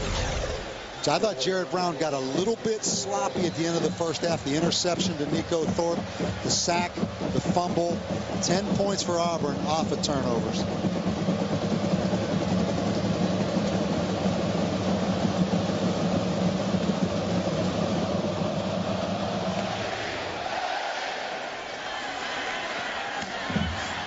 From the 15-yard line, McCaleb. And he's brought down at about the 31-yard line. And Bob, you had mentioned that thought we would see a lot of points coming into this game. Your thoughts on the diversity of the types of offenses we've seen so far from the two teams? Yeah, we've seen a lot, although they seem pretty similar. I think the only difference is Auburn tries to hurry up the tempo a little bit. But you can see that this West Virginia defense probably has an advantage because have been through the Rich Rodriguez era. They're not the least bit confused, in my opinion, by this Auburn offense. The problem, their two best defensive players are out and have not played tonight. Yeah, Reed Williams and Scooter Berry. Auburn with the ball on first down out to the 36-yard line. That's Ben Tate. Remember, Auburn beginning this game as the #2 rushing team nationally, and the only team in the country that featured a couple of rushers in Tate and McCaleb that ran for over 100 yards a game. Here's Mario Fannin, and Fannin is stopped up after a gain of about 1. And you have to really be impressed with this West Virginia defense, Mark, when you mention those rushing statistics. You know, Auburn only rushed for 50 yards in the first half, came in averaging over 340-some yards a game rushing. Pretty impressive defensive display, I think, by West Virginia so far. 3rd and 5 coming up. Darvin Adams has been the really big receiver in this football game for Auburn. Number 89 down here at the bottom of your screen. Already has a couple of touchdown catches in the game. And they come his way. Chris Todd completes the pass near the 45-yard line for the first down. You look at these rushing statistics. Keep in mind, both these guys, Mark, come in averaging over 100 yards a game rushing. As I said before, I mean, this West Virginia offense has played, or defense has played to run extremely well. Ben Tate takes it east-west and is brought down at the 40-yard line. Pat Leisure, the first one there, and there's a look at Scooter Berry, the starting defensive end, unable to go tonight, as is Reed Williams, the starting middle linebacker right there. West Virginia playing in that 3-3-5 alignment. On 2nd and 15, Ben Tate smashing ahead one more time. Bob, how unique is that 3-3-5, and how's it help West Virginia hold tonight? Sure. I mean, it is unique, but Gus Malzahn, when he was at Tulsa, keep in mind Todd Graham was the head coach at Tulsa who had come from West Virginia. So Tulsa was a 3-3-5 defense the entire time Gus Malzahn was there. So he is very familiar with the alignment of the 3-3-5. On 3rd and long for the Tigers. Todd is going to be sacked. Back at the 36-yard line, Sidney Glover. And it's 4th down coming up. The Tigers will have to punt. Watch Sidney Glover. He's going to come from the bottom of the screen. Ben Tate has him. Just a very poor job by Ben Tate in pass protection. They had the right numbers, Mark, to pick that up. Ben Tate, just a poor job. Durston to punt. Brandon Hogan back at his own 23-yard line. Chance to underscore the point that West Virginia had some issues of their own in special teams, especially punt return last week. Hogan catches this one cleanly and is brought down immediately at the 24-yard line. Well, Jimmy Johnson racing for a historic 4th straight championship. The chase for the NASCAR Sprint Cup at New Hampshire. Coverage beginning Sunday at 1 o'clock Eastern time on ABC. The 1st down and 10 for Jarrett Brown and the Mountaineers offense. Over 87,000 on hand here at Jordan-Hare Stadium. As you look at Noel Devine, has been a huge part of this offense for the Mountaineers tonight.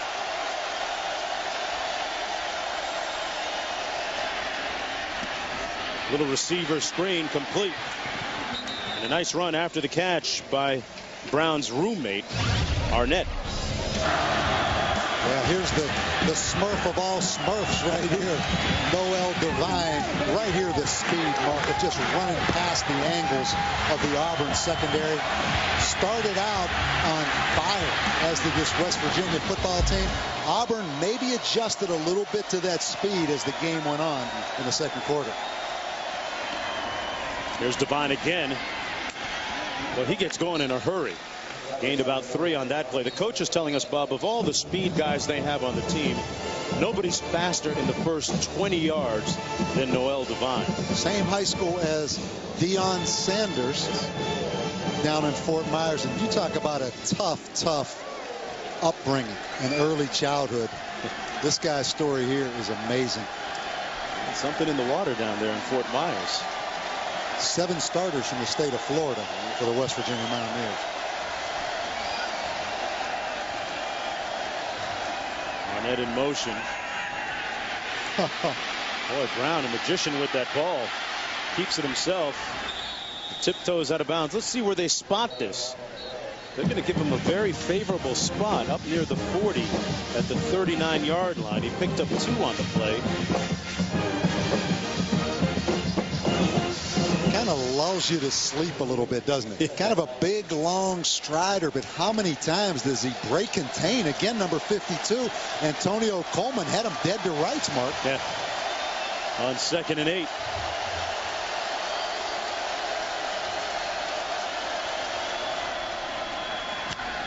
Pass complete to Sanders. Jock Sanders makes a move, and once again a display of what speed can do for you on the edges. Walter McFadden finally making the stop, but a pickup of 9 and a first down for West Virginia.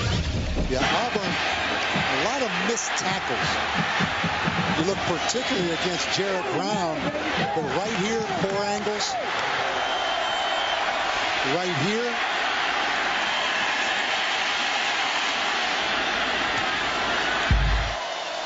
Great tradition of defense over the years here at Auburn, but not a great night tackling. Trick play right Brandon here. Starks, a former quarterback, throws it back. It's complete. Sanders and Jock Sanders down to the 20, and a late flag on the play.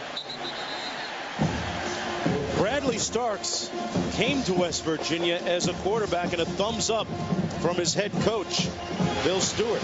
A 32-yard gain. Mark, again, the trick play.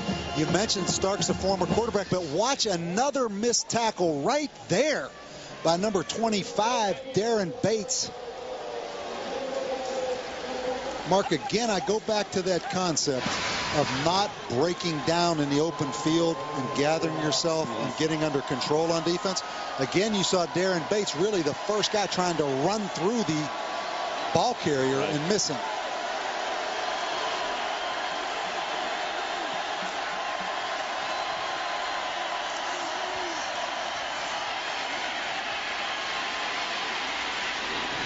Brown pushed out of bounds right near the line of scrimmage. You know what, Bob?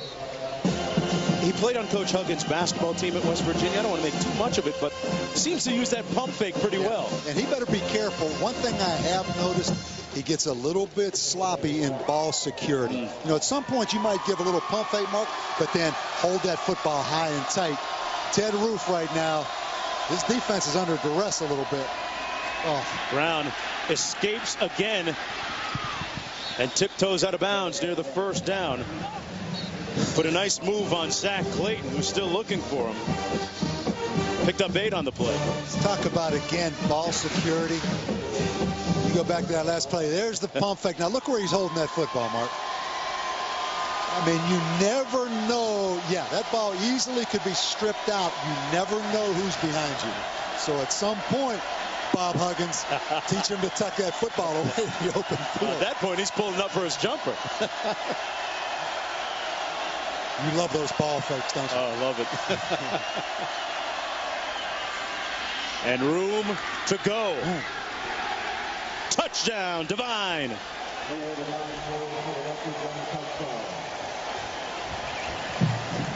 That was a very impressive drive by West Virginia to start the third quarter of play. And a third touchdown of the night for Noel Devine rushing. The north-south ability, and that's a sigh right now, not of relief, but by disgust by Ted Roof. But Noel Devine marked the ability to go north and south.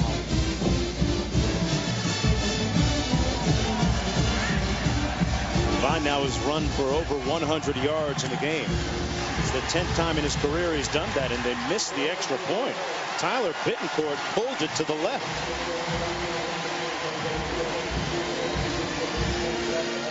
Bill Stewart in his second year as head coach looking to make a statement.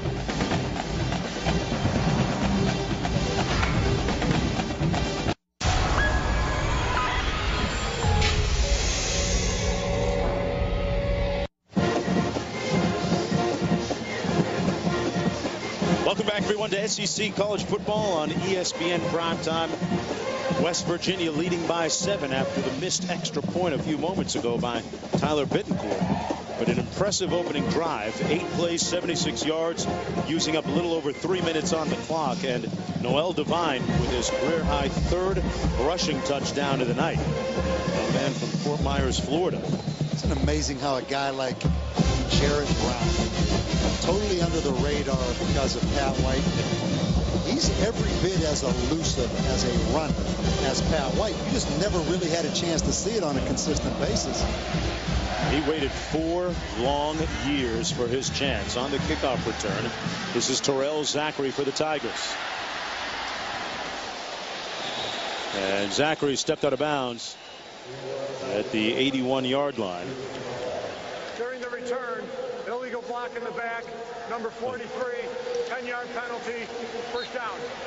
Let's get back to Davy Jones' locker and talk about the coaching situation with Auburn vis-a-vis West Virginia and Gene Chisholm. Mark, I mean, usually when a guy's first team head coach, there's a bit of a honeymoon period, you know, where everything is positive. That really wasn't the case with Gene Chisholm. You know, a high percentage of the Auburn fans, people around the country, negative really because of his 5-19 record at Iowa State coming in. But I think people overreacted to that record. Keep in mind, Pete Carroll was the 6th pick at USC, and USC fans were in an outrage over him getting that job. Things have worked out pretty well for him. This is Ontario McCallum. Another name, Pete Carroll may be the best coach in college football. Bill Belichick, fired at Cleveland. Right. People up in arms in New England. You know, what's important to keep in mind? That old saying, it's not how you start, Mark. It's how you finish. Bottom line, he's 2-0 right now. Forget about 5-19 at Iowa State. Here's Chris Todd on the run. Completes the pass to Fannin. And what a great move by Mario Fannin. Still on his move. Super Mario looking for the 6. Touchdown.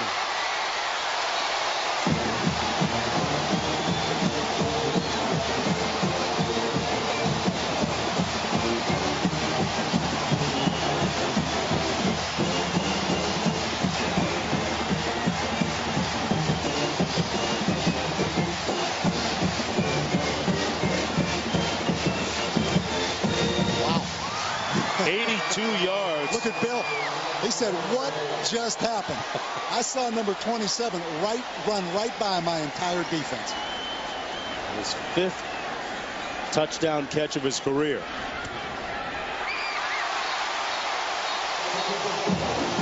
It's like you were saying a moment ago with respect to the coaches. It's not how you start. It's how you finish it. He finished it off pretty good. Back to a 1-point game when we come back. Makers of Wrangler 5-star premium denim jeans. Built comfortable, priced right. And a look at Toomer's Corner, one of the real landmarks here off of College Street here in Auburn, Alabama. Bob, you know, if they serve up a little Splenda, I'd have had a big glass of that stuff, but yeah. I'm trying to drop a couple, so. I'll tell you, whatever. You deserted me on the chicken wing circuit, so. Whatever these Auburn fans did early this afternoon, I've been impressed with them because they are going strong right now. This is Rogers on the kickoff return. Found a nice alley. And Rogers with a nice return over the 35 to the 37. Bob, what was key on that touchdown run? I want you to take a look at this, Mark. Mario Fannin, he's lined up in the backfield. Now, he's going to sneak out of the backfield. That's not my point. It's going to be a simple little, 5-yard throw. But now, as this thing rolls, we're going to stop it right here. Now, you tell me, what are the odds that he's going to run through 1, 2, 3, 4 West Virginia players, and that's going to be a touchdown? I wouldn't give you good odds on that. No, I mean, he was boxed in, but another example, Mark, on both sides of the football of poor angles and poor tackling in this football game. Tied at 27. Little receiver screen to Jock Sanders. That time some solid tackling by Josh Bynes, middle linebacker. 4-yard gain on the play by Jock Sanders. Did you see how the game of football has changed so dramatically in the last 5 years of just getting the ball out in space and letting guys make plays? That's what it is. Spreading people out. It's like you said, you wouldn't know what to do if you saw a power I formation.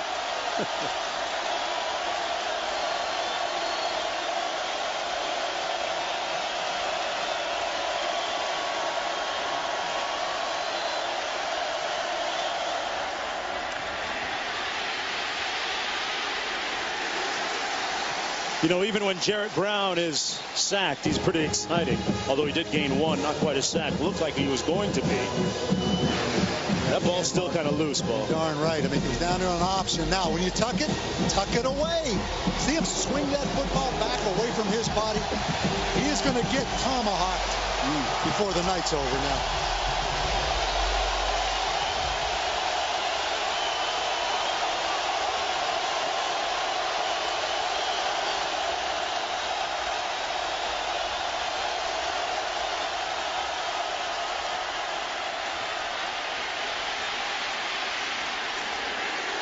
Brown tackled right near the first down marker. It appears as if he got about 6, which would be enough. And once again, a clutch play by Jarrett Brown. Yeah, Mark, and that's really frustrating for the defense. You know, it's a 3rd down situation. Good coverage, good pass rush. It's just one guy, Jarrett Brown, making a play. But you have to reload now. And this is where the mental toughness of a defense. All of a sudden, it's 1st down again. Line up and play.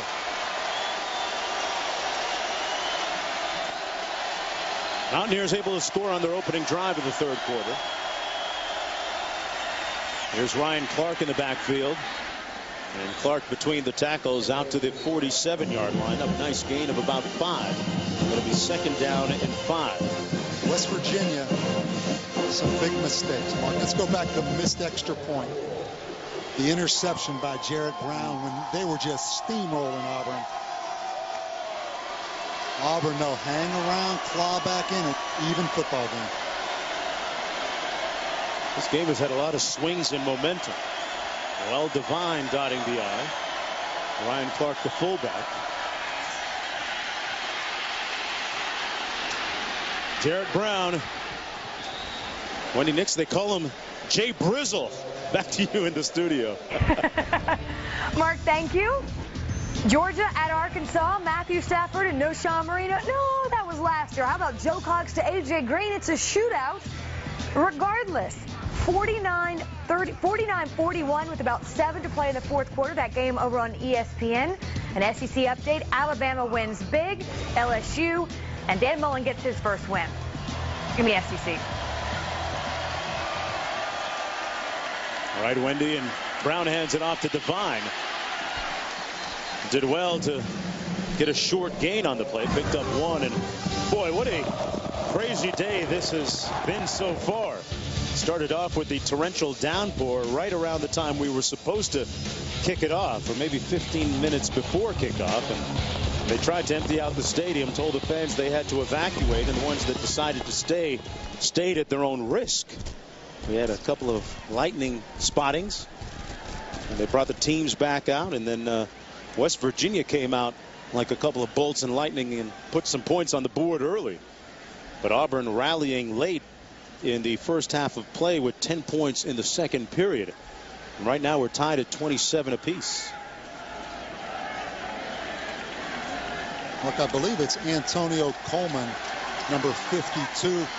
They told us yesterday, Ted Roof, and we met with Antonio, not only their best player, but their best leader.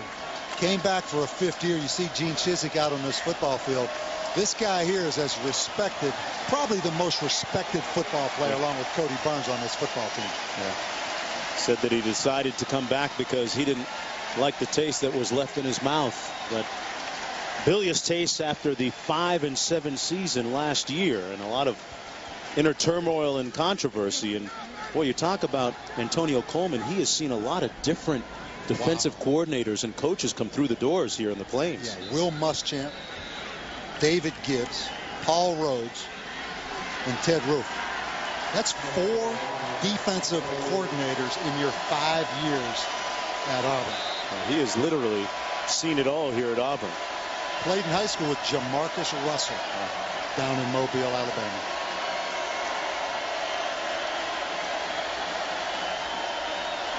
On 2nd and 9. Devine brought down, actually Brown brought down after a short gain, got back to the line of scrimmage. Almost looked like Brown slipped, and maybe that field, Bob, is a little more damp than we think it is at this point. Mark, let's take a look. You're right. I mean, right there, no question. And anytime you play on a wet football field, you just have to be a little more cautious. And there's Trooper Taylor, the receivers coach for Auburn. That guy is one piece of, well, he's a human bottle of Red Bull, I think. Brown, complete. There's our big man. And he's still on his feet. Down to the 26 is Wes Lyons. The 6'7" target picks up 13 and a clutch first down on the conversion. Yeah, the tallest slot receiver in the country. Got to be, right? All these Smurfs, and now you've got the big 6'7" slot receiver coming in. That has had a bit of a hamstring injury. He had a great spring. Really had the light come on, as the coaches like to say. Sanders in motion.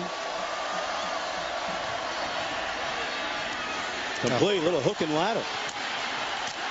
Devine inside the 20. Boy, we're seeing the whole box of tricks from both teams in this. Jock Sanders caught it and lateraled it to Devine. 7-yard gain. I know you love these kind of plays right here. The little hook and lateral. Number 9, Jock Sanders to Noel L. Devine. Adding lots of flavor on that steak today. 2nd and 4. 10th play of the Mountaineer drive here. Sanders. And he's brought down shy of the 15-yard line. A 4-yard gain on the play. 2:36 to go in the the third quarter. You know, we talk so much about Auburn and their wide receiver reverses and misdirection. Keep in mind, Bill Stewart is not the offensive coordinator. It's Jeff Mullen, who came from Wake Forest. And if you think back to those Jim Grove teams at Wake Forest, Mark, one of the first that did a lot of that wide receiver rocket motion kind of scheme. And there you saw Jock Sanders on the reverse. Devine again. Devine methodically picking up 5 yards. And this drive moving rhythmically down the field and chewing up a lot of time on that clock. Under 2 minutes to go But you see in the third quarter. Excuse me, Mark, how you have to defend the whole football field. One time it's east and west on a reverse action. The next time it's a north and south straight up the gut dive with Noel Devine. So I mean, you have to vertically and horizontally defend everything. There's Devine in motion. Jarrett's bringing him back now. I don't think you were supposed to go in motion there, Noel. Little ad-lib. There he goes. And after all that, what's Brown going to do? Throw it away is what he's going to do. That thing imploded almost from the very beginning. 3rd and 5 coming up now for the Mountaineers.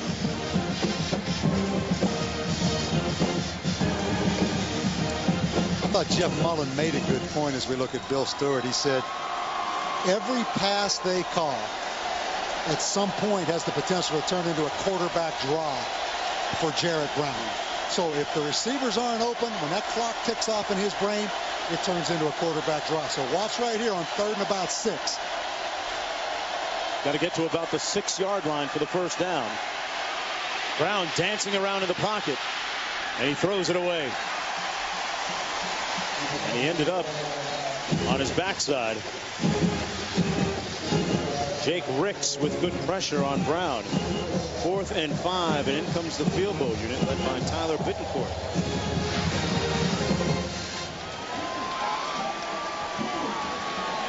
Let's watch late right here. really kind of refreshing to watch this as it plays out. Keep watching. Keep going. It took a while, but there was some sportsmanship there at the end. Just business, not personal. And Bittencourt knocks it through from 28 yards out. Mountaineers take a 3-point lead with a little over 1 minute to go in the third quarter. Runway model turned quarterback, or is it the other way around? He's doing a nice job. Back after this. Push-ups. That's what the Mountaineer mascot has to do for each point. So that means she's doing 30 push-ups, and 30 kind of a benchmark number for the Mountaineers. Kind of a barometer for their success or lack of. They've won 60 of the last 61 games, and they've scored 30 or more points. And how about Auburn? Won 51 consecutive games, scoring 30. Yeah. Something's got to give tonight between. A lot of West Virginia fans made it down to the Plains. Yeah. They have great fans in West Virginia now. You talk about, I probably shouldn't say it, Marshall's in the state as well. But West Virginia football in that state is big, big, big. That's why when Rich Rodriguez left, that was such a story. That broke their heart. Pretty passionate about their football up there in Morgantown. Just like in the state of Alabama, right, Wendy Nix? No question about that. And how about in the Longhorn State? You only have to look to last year to know Texas wants this one big time over Texas Tech. Colt McCoy to Dan Buckner. 3-yard strike to make it 31-17. But just over 2 minutes later, Taylor Potts to Jermaine Swindoll for the score. 3 touchdowns for Taylor Potts. 31-23 over on ABC. That one getting a little bit more interesting. Cody Burns in. Todd out at the receiver position, and Burns keeps it on the direct snap. Falls forward to the 33-yard line. While Peyton Manning of the Colts face off against, speaking of the Wildcat offense, the Dolphins in their Wildcat scheme. Colts Dolphins, ESPN Monday Night Football coverage begins with Monday Night Countdown, served by Applebee's at 7 o'clock Eastern time. Here's Burns, keeps it this time, nowhere to go, brought down at the 31-yard line by J.T. Thomas. Don't be repeating those plays on these West Virginia Mountaineers now. Gus Malzahn came back with the same exact play. Didn't work the second time. You know, the one thing that's a little tough now, all of a sudden Chris Todd back in at quarterback. He hadn't been a quarterback for 2 snaps. Now he comes back in on a big third down. I mean, it gets you a little bit out of sync offensively. Here's Todd, who's thrown touchdown passes on 2 of his last 3 passes. That one complete at the 43-yard line for a first down to Darvin Adams. He picks up 13 and comes up hobbling a little bit. 30 seconds to go in the third quarter. Well, they can't afford any injuries at wide receiver, Mark. They are so thin at that position. This may be reviewed right here. I'm sorry, it's the end of the quarter, yeah. Yep. Depth an issue. Adams trying to shake it off. Holding up 4 fingers, signifying the beginning of the fourth quarter when we come back to the Plains in Auburn. One of the top 30 plays right there, and Turner Gill winning the MAC championship last year with Buffalo. Did a great job up there. And Turner Gill, one of the candidates that interviewed here for the head coaching job that ultimately went to Gene Chizik. Ben Tate on first down. You know, I'll never forget, by the way, I'll never forgive the NCAA for banning the fumble-Ruski play. You know, just one more play that Gene Chizik and Gus Malzahn would probably have in their book here, right? Do you really want to see the game come down to total trickeration? Don't you really want to see offensive guys and defensive guys compete on a level playing field? Do we really need to trick people? I like some smoke and mirrors once in a while. Here's Ben Tate. Now that's football. Yeah, you're right. You got a point there, Bob Davey. That's straight ahead. Stop me if you can. A pickup of 12 by Ben Tate. Auburn down by a field goal. Mark, look how deep Ben Tate is in the backfield. Here's Tate again. This time right of bounds. The point I was making, Mark, they have deepened that tailback up. Look, he is behind the quarterback right here, which gives you more of a north-south downhill run. I mean, that's really kind of like an I formation run right there. When people talk about the pistol, well, really the pistol is putting that quarterback, that running back, deeper than the quarterback in the shotgun to have this kind of effect. Here's McCaleb. Actually, Todd keeps it himself. And remember that this is an offense that they want to get the ball to the official immediately after the play ends and get up to the line of scrimmage and snap it. Yeah. They want to try and get 80 to 90 snaps in per game. An average, Bob, would be about how much? Probably 65 snaps a game. So that tells you how fast they're going. 3rd down and 4 coming up.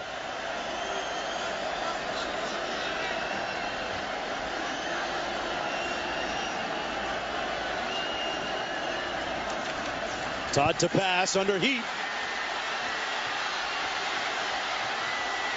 A missed tackle and incomplete. He avoided a sack, though. Got away from J.T. Thomas and Pat Lazier. 4th and 4 coming up. Mark, one of the toughest things, and you hear this all the time, is running backs learning how to pass protect.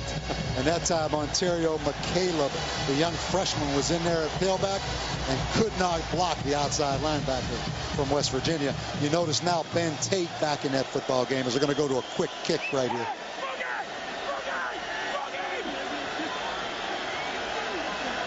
Chris Todd out of the shotgun. I'll take that back. He's going to throw the football. Incomplete. And the Mountaineers take over on downs.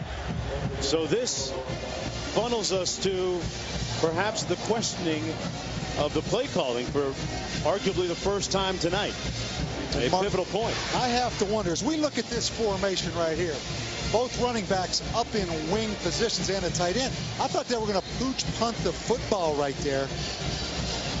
You wonder if the quarterback automatic based on one-on-one coverage out there to the pass. I really believe that was a pooch punt formation. I may be wrong, but that was an odd-looking formation to throw the football on. 1st and 10 for the Mountaineers. Brown downfield. Incomplete, intended for his roommate, Ulrich Arnett. Good catch on the sidelines. Is that a state trooper that made the grab? He's getting a lot of backslapping over there. That made his night right there. Let's take a look at it again now. Hey, somebody's got to bring law and order to the gridiron, right? That's a West Virginia state trooper that came down tonight. 2nd and 10. Intercepted. Jake Ricks.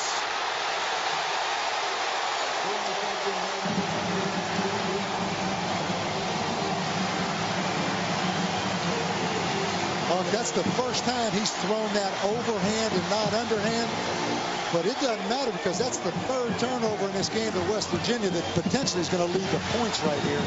Watch again. Remember, he's run this little shuffle pass underneath. There he flipped it over the top. And how about big Jake Ricks right here? Good hands by the big fella. You never know when a big play's coming, do you? You would never have thought that Jake Ricks intercepting a shuffle pass may be the key to this football game for Auburn. Off of the hands of Devine and 1st down and 10, working with a short field from the 19-yard line. Ben Tate in the backfield beside Chris Todd. Tate drops it. It appeared to be thrown behind him. It'll be 2nd and 10. Mistakes by West Virginia. They have shown their potential. They've shown their explosiveness, but they've also shown their vulnerability. This West Virginia defense playing without 2 of its key cogs tonight, Reed Williams and Scooter Berry. A couple of starters.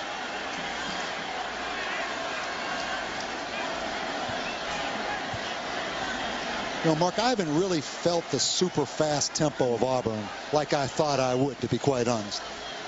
See what they do here on 2nd. Todd unloads, caught, and stopped immediately. Eric Smith brought down by Sidney Glover.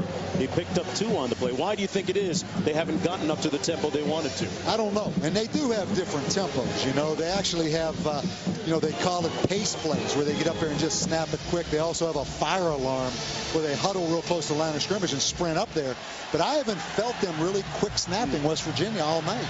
Again, it's been a lot of this similar to last year's Auburn offense of looking over to the sideline, getting the checks from the sideline. An offense that was initiated by Tony Franklin a year ago, the former offensive coordinator under Tommy Tuberville. 3rd and 8. Todd. Wow. Touchdown. The 3rd of the night for Adams.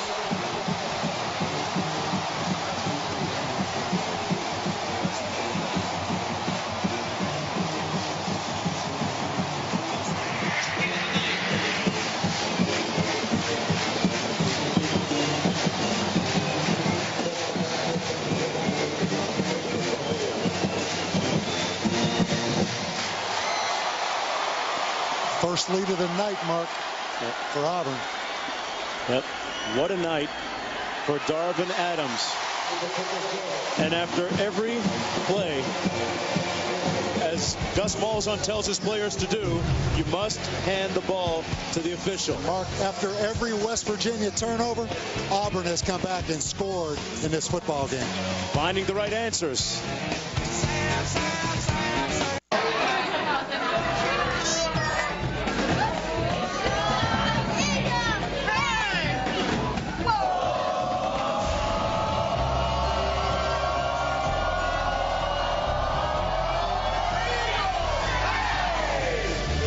Regardless of age, it's all about War Eagle here in Auburn, Alabama.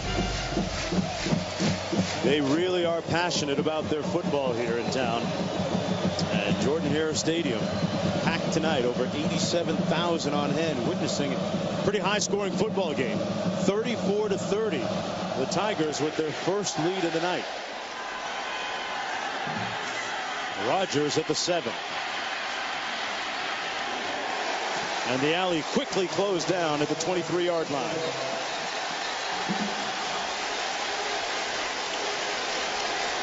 You see what Jared Brown can get going here after the turnover, which led to that score a moment ago.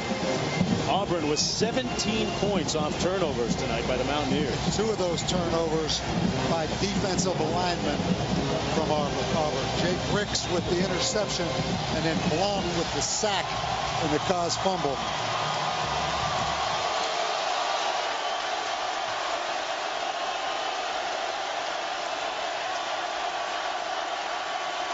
From the 25, 1st and 10.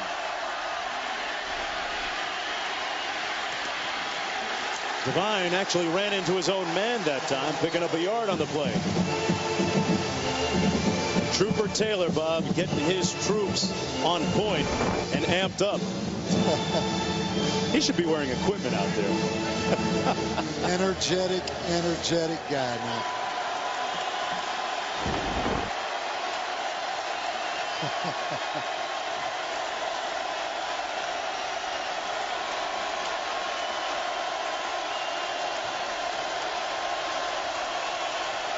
On 2nd and 8, little receiver screen, incomplete.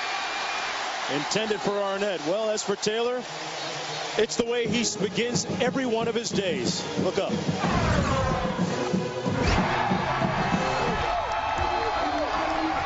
Give me one of them, nigga. Ooh, I'm with you, baby. I'm with you. This is my new dog right here. Let's go get him, baby boy. Oh, yeah. I'm sitting on G waiting on O. You know I'm ready to go. Let's go, baby. Let's go. Let's go, baby. Let's go. Heads up. You don't think those recruits don't love that? Those were recruits standing over there on that sideline listening to that. So, you know, that Coach Taylor's pretty cool.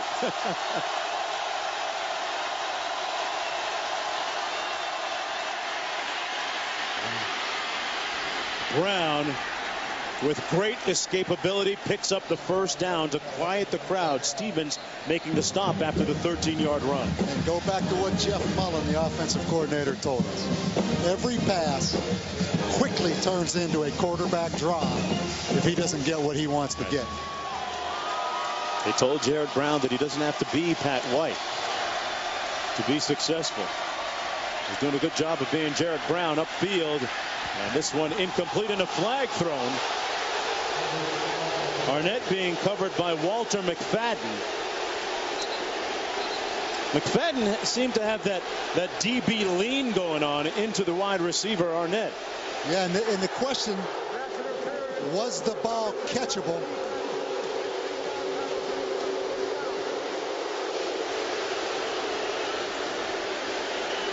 That might be what Gene Chizik is arguing, Bob, just what you said. Yeah, let's look at a couple things. Let's see at the end if this football was catchable.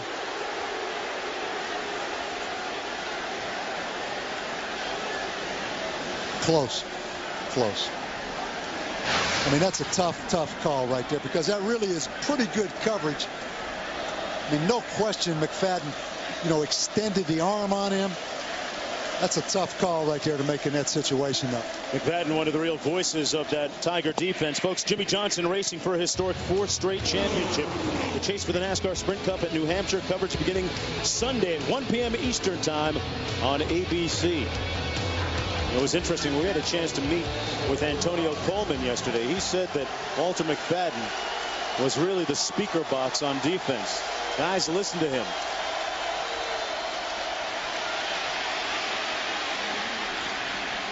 Boy, Jared Brown with a lot of machinations and movements back there. Runs for 4 yards. Looks like he's dancing by himself back there sometimes, Bob. Ball fakes, pump fakes, fake handoffs, fake passes. And Mark Antonio Coleman back in at defensive end for Auburn. That's a great sign. He's out early with a hand injury.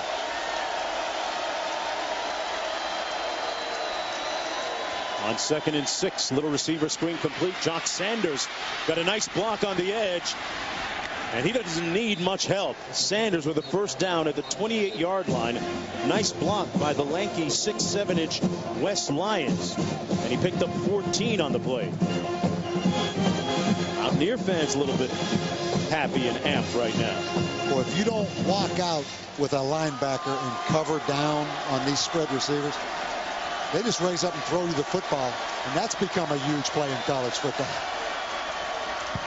Here's the reverse. Sanders, and there's going to be a flag. Looks like Antonio Coleman was held on the play right in front of the official at the 30-yard line.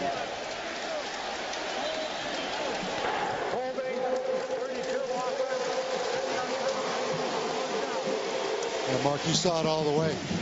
Ryan Clark, the freshman running back, held Antonio Coleman. They're going to place the ball after the penalty back at the 38. You can read Bill Stewart's facial expressions pretty good too, huh? Yeah. You're talking about him being the lovable, fun, kind of your favorite uncle type of guy. He's a pretty animated guy now. Favorite uncle just got a little mad.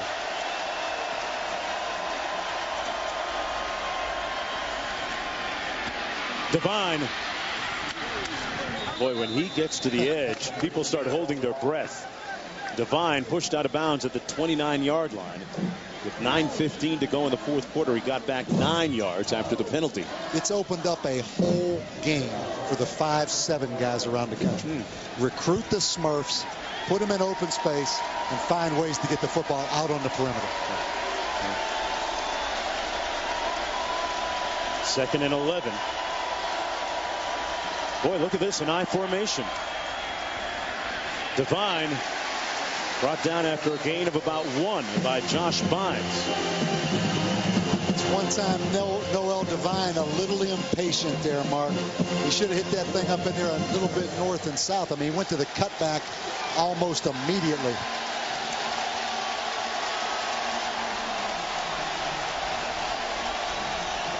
Pivotal point of the game right here. And Ulrich Arnett, number 82, their leading receiver. Not much action tonight.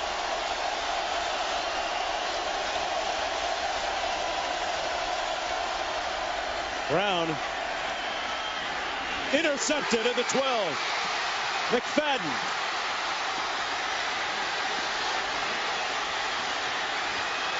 There's a flag down back at the 10.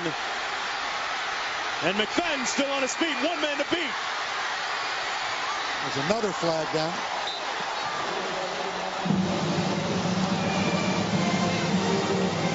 There's a flag back at the 5. And also one near midfield. But the 4th turnover of the night for West Virginia. During the return, illegal block in the back, number 90. That penalty is declined. Holding, number 14. That penalty will be enforced. 10 yards, first down. Remember, it was Walter McFadden that was victimized on that pass interference a little while ago. Miscommunication between Wes Lyons, the receiver, and Jarrett Brown, the quarterback. Let's take a look right here. Look at the bottom of your screen. Jarrett Brown thought Wes Lyons was going to do kind of an out and up, and the 4th turnover of the night for Auburn. You can see right there the miscommunication. Each time that the Mountaineers have turned it over, Auburn has been able to turn it into some points, and McFadden a little shaken up after his interception a few moments ago. First and 10 from their own 3-yard line. And if you go back to Pat White, and I don't mean this as a knock to Jarrett Brown, very explosive player, Mark, but he protected that football and didn't turn it over. Right now, that's the difference between Jarrett Brown and Pat White. Tate hit immediately and broke a tackle, made it back to gain about a yard on the play. It'll be 2nd down and 9, and clock running with 7:45 to go in the game. It's a rematch of last year's game in which the tables were turned. West Virginia trailed by a couple of touchdowns, 17-3, then rallied to win 34-17 up in Morgantown.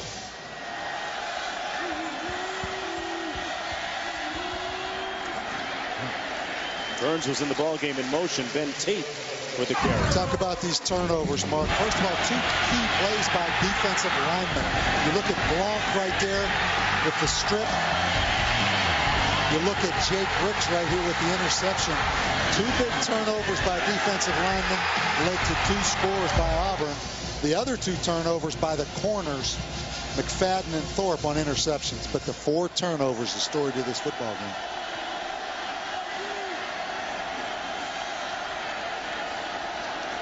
Ted Roof said, hey, we need a couple takeaways.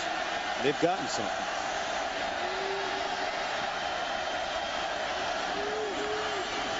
Todd with a great ball fake of his own completes the pass. That's going to be a first down. Eric Smith on the catch. And they keep the chains moving on the gain of 7 yards. The little boot action. Eric Smith sneaking out of the backfield. Both teams with 3 timeouts remaining. And here's where it really is about running that football. You know, we talked to Gene Chizik yesterday. One of the reasons he got this job was he focused on Auburn football, running the football, physical. Now you see Cody Burns in the Wildcat. Burns keeps it. Brought down at about the 12-yard line. And Bob, we talked about it a little bit earlier. This transition that Gene Chizik's staff is making started in essence a year ago under offensive coordinator Tony Franklin. I think that's a huge point. I mean, I said it was very similar to Rich Rodriguez his first year at Michigan. They were in the spread last year, had a lot of bumps, a lot of problems, but they're a better football team right now because of that, I promise you. Here's Chris Todd. Watch out. Ooh, that was dangerous for the Tigers. Sidney Glover almost had a chance in interception. And Gene Chizik, pardon me, Bob, has had a chance to really sell the history of this rich program, and he's made the players recite the creed and get them to know the creed of Auburn again, which is, I believe in Auburn. I love it. Well, Jay Jacobs knew exactly what he was getting, the athletic director, because Gene Chizik coached here. He didn't have to interview him. He knew exactly what he was getting, and you have to give him credit for that. Chris Todd. The pass is going to be ruled complete at the 27-yard line. Tommy Trott. Now Auburn will hurry up, so this can't be reviewed now. They will snap this football quickly.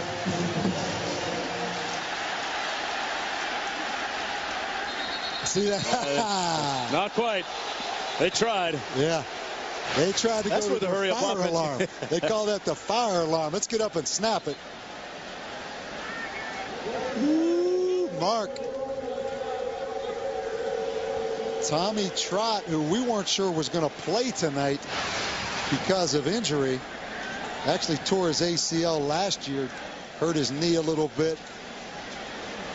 Let's take a good look at this one. This is very close, and this is a key play right here.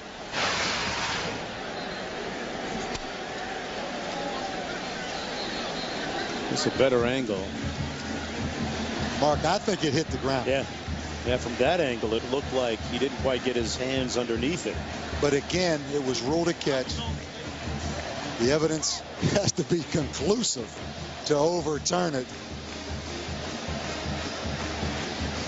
I think the nose of that football was on the ground. We're going to find out. And in the meantime, Bob, back to Gene Chizik, some of the changes that he's made, some of them significant, some cosmetic. He talked to us about how he switched up the meeting rooms for the offensive and defensive units, and basically told the players that I'm going to give you guys everything you need to do well here. And I want our players, he said, to understand how special this place is while they're here, not afterwards. Well, you know, he's following a guy that had a great run. I mean, Tommy Tuberville, 10 years at Auburn, great success. Now, he was 5-19 at Iowa State. He lost his 10 games. But you have to give Jay Jacobs, the athletic director, a lot of credit, Mark. He knew the firestorm that would come just because of that record. But my point is, Gene Chizik coached here as a defensive coordinator. Jay Jacob knows him.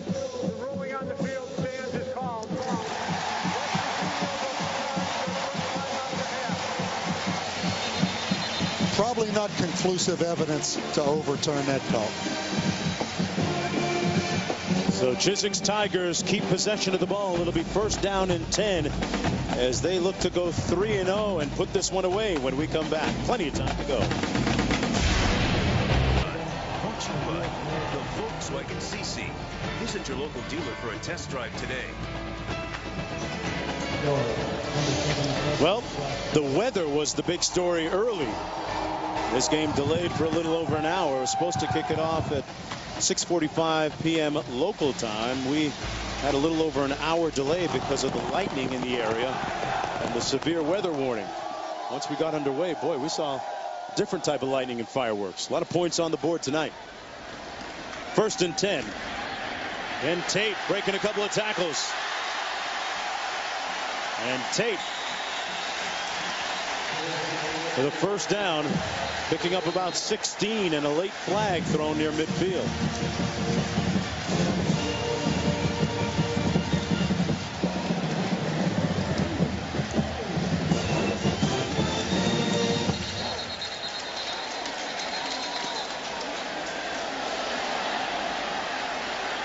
Now they're going to talk about this a little bit.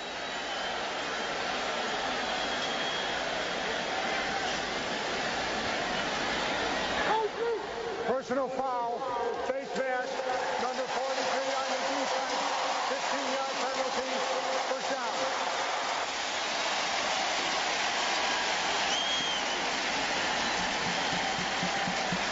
Casey Vance gets called for the face mask for the Mountaineers, and that puts the ball on West Virginia's side of midfield at the 42. 1st down and 10 for the Tigers. Boy, it really helps, Mark, to have a big physical back like Ben Tate late in these football games now. Well, Bob, tell me why the spread offense is a little bit of a misnomer, because they really talk about run and play action. Right? Yeah. Well, they spread you out by formation, but it still comes down to the running game. Keep in mind here, look at Ben Tate. He's almost in the I formation back there. He's so deep. There's Ben Tate again. This time only picks up about 2 yards as we go back to Wendy in the studio. Wendy? Mark, thank you very much. Texas and Texas Tech. This one now in the books in Austin. This would be the final score. It would be the only touchdown Colt McCoy threw. That one's Dan Buckner, the final, 34-24. Florida over Tennessee. USC falls to Washington. BYU also upset by Florida State. College Game Day final with Reese, Mark, and Luke coming your way, 1240 ESPN. All right, thanks a lot, Wendy. 2nd and 8 here. Notice Auburn using all of that 40-second clock now, Marcus. It's down to 5 seconds. Changed gears on this offense. Ben Tate lunging forward. Brought down to the 39-yard line. Peyton Manning and the Indianapolis Colts face off against the Dolphins in their Wildcat scheme. Colts-Dolphins on ESPN's Monday Night Football. Coverage begins with Monday Night Countdown, served by Applebee's at 7 o'clock Eastern Time. You'll see Ronnie Brown, former Tiger running back, and Pat White, former quarterback for the Mountaineers. And West Virginia used the timeout there. And you know, a guy we need to talk about is Chris Todd, the quarterback from Auburn. You know, last year, not healthy, played shoulder surgery in December, had no velocity on the football. The fans booed him. The football team was divided. He had no spring practice. Came in and won the job. And you talk about a background now. Yeah. Goes to high school in Kentucky. His dad's a coach. He goes to Texas Tech for 2 years. He leaves Texas Tech, goes to Hutchinson Junior College in Kansas. Comes in here really because of Tony Franklin, last year's coordinator, who he had a relationship with because he was a consultant for his high school when they put the offense in. It's been a long journey. But, you know, that kid, he's thrown 4 touchdown passes tonight in this football game. Yeah, 16 of 30 overall, Bob, for 284 yards. Big 3rd down, Mark. He had a rapid recovery from that surgery you mentioned and able to rocket all the way to the top of the depth chart. 3rd and 7.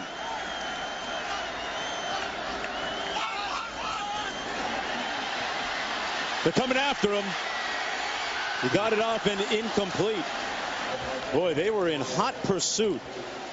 Goldburn was a hair away from bringing him down for a sack. And he had Mario Fannin wide open, but you mentioned just so much pressure he could not get the football out of there.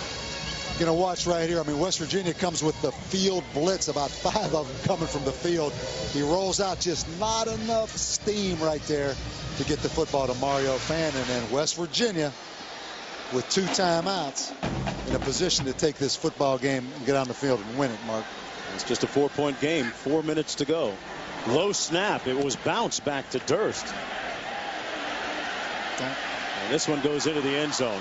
They'll come back out to the 20-yard line, so plenty of time to go on the 39-yard punt. West Virginia 80 yards away from making it happen. Back after this. Key play in this football game right now is Tyler Bittencourt missing this extra point mark in the 3rd quarter. If he makes that extra point, it's a 3-point game, and West Virginia's playing for a field goal to tie it.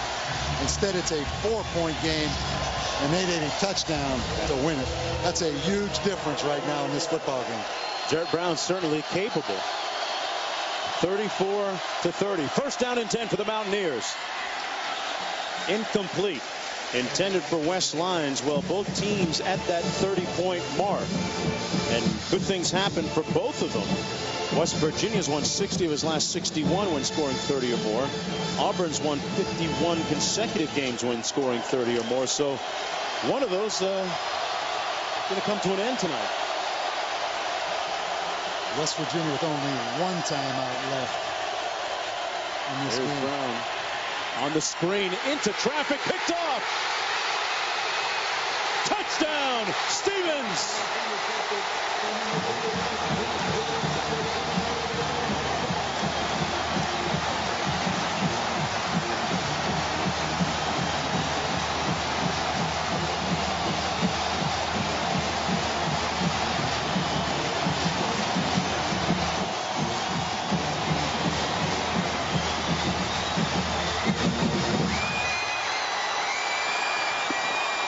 Mark, that fan is texting back right now and says, take that play out of the playbook if you're West Virginia.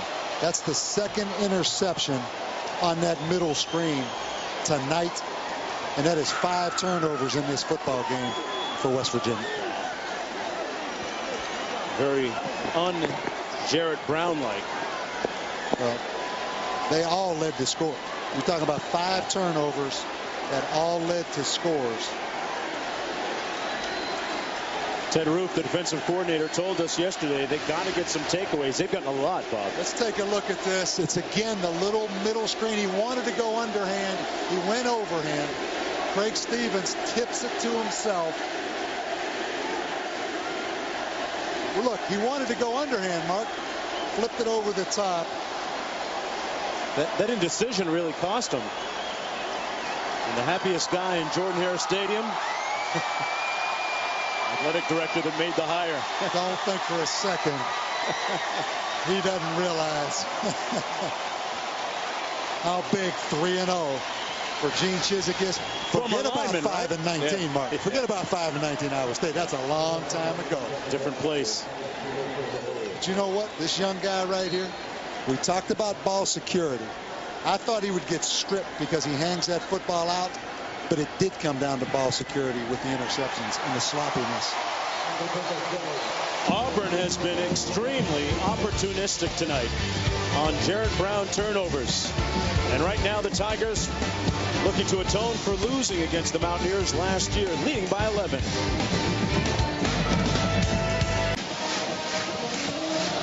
Well, the old saying goes that revenge is a dish best served cold. This one tonight has been served cold and wet so far by the Auburn Tigers, leading 41-30. I'm Mark Jones along with Bob Davie here at Jordan-Hare Stadium on a night where we got the kickoff an hour late because of severe weather in the area. And West Virginia Mountaineer fans looking a little downcast right now. They start thinking about that long drive home right now. But West Virginia with 3 interceptions on the last 3 possessions, Mark.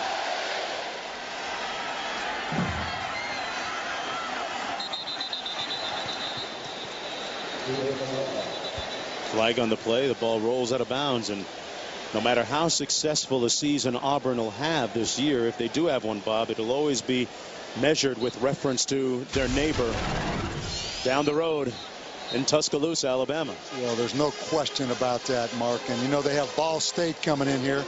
Ball State has not won a football game this year. Then they go on the road, Tennessee, Arkansas. Tough away schedule, obviously. I mean, they're in the Southeastern Conference, but you're right.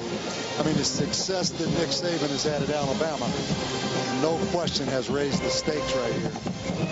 Because Tommy Tuberville had great success against Alabama.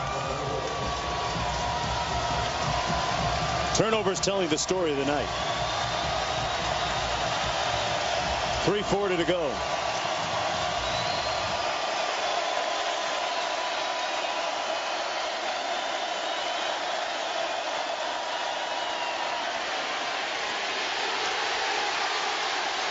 Brown escapes when it looked like he might be sacked back at the 32-yard line.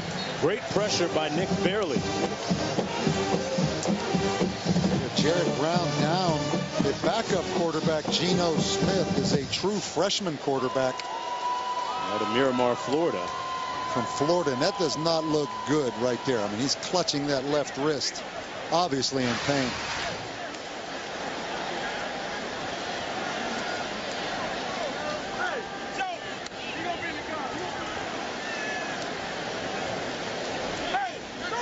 He took a hit after he got rid of the ball. Yeah, Nick Fairley at about 300 pounds landed totally legitimately on top of him. But boy, I really hate to see this. I mean, Jarrett Brown paid his dues waiting 4 years to play. Think of all he has invested, Mark. Yeah, it almost seems unfair that after waiting for as long as he has to take over from Pat White, that he should be able to play the season without injury. You see the concern of his teammates over there right in front of that West Virginia bench. I mean, he's in pain. He'd come into this game with some pretty good stats, but having a tough time tonight on the interception front. It's been a tough night, Mark. He's really played the key role in 5 turnovers in this football game. Here's the first interception by Nico Thorpe. This was huge. Here's one of 2 interceptions on the little middle screen. Here's the other corner, McFadden with the interception. And then the last one, the game breaker, Nick Stevens tipping the ball up to himself. And then the 5th turnover was the sack and the fumble. So Jared Brown, 5 turnovers tonight. But bigger than that, Mark, just the human side of this story. This guy waiting all those years, and now what looks like a, I don't want to speculate, but a pretty significant wrist injury. Gene Smith, the new quarterback, true freshman out of Miramar High School in Miramar, Florida.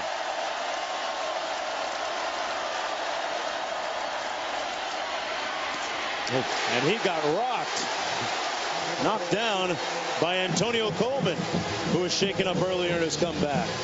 Well, Gino goes down a little bit easier than Jared Brown goes down. There's no question, because Jared Brown would have bounced off that one. Here they go. Smith completes the pass. Whew. Nice move by Jock Sanders. And Sanders' forward progress going to be marked at about the Auburn 48-yard line. Geno Smith at about 6'3", 195, a good-looking athlete. One of the top 6A players in the country last year. 14-yard gain on the play. Smith up top. And it's incomplete at the 25-yard line. A wrestling match for the ball between Nico Thorpe and Bradley Starks. 2:49 to go. West Virginia with just 1 timeout remaining. Mark, you have to, this Auburn team 5-7 last year, 2-6 in the SEC. Chance to jump out 4-0 in this season. Smith incomplete. Boy, in and out of the hands of Bradley Starks. A clear drop. Got to help your quarterback out a little bit. Welcome everyone to the SEC on ESPN College Football Primetime. A game which has seen Auburn come back from being down early by a couple of touchdowns.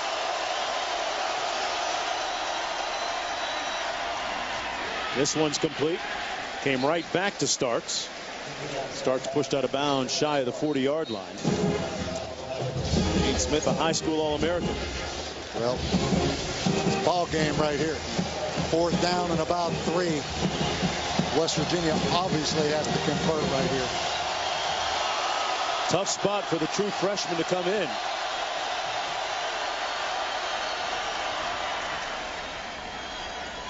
Please start the game clock on my wine. Thank you. Tell you, with 2 teams that run this fast tempo offense, I'm surprised that we don't have a little more, have some more mishaps with the clock. 4th and 3. They need to convert. Picked off. Josh Bynes with the interception. Another Mountaineer turnover.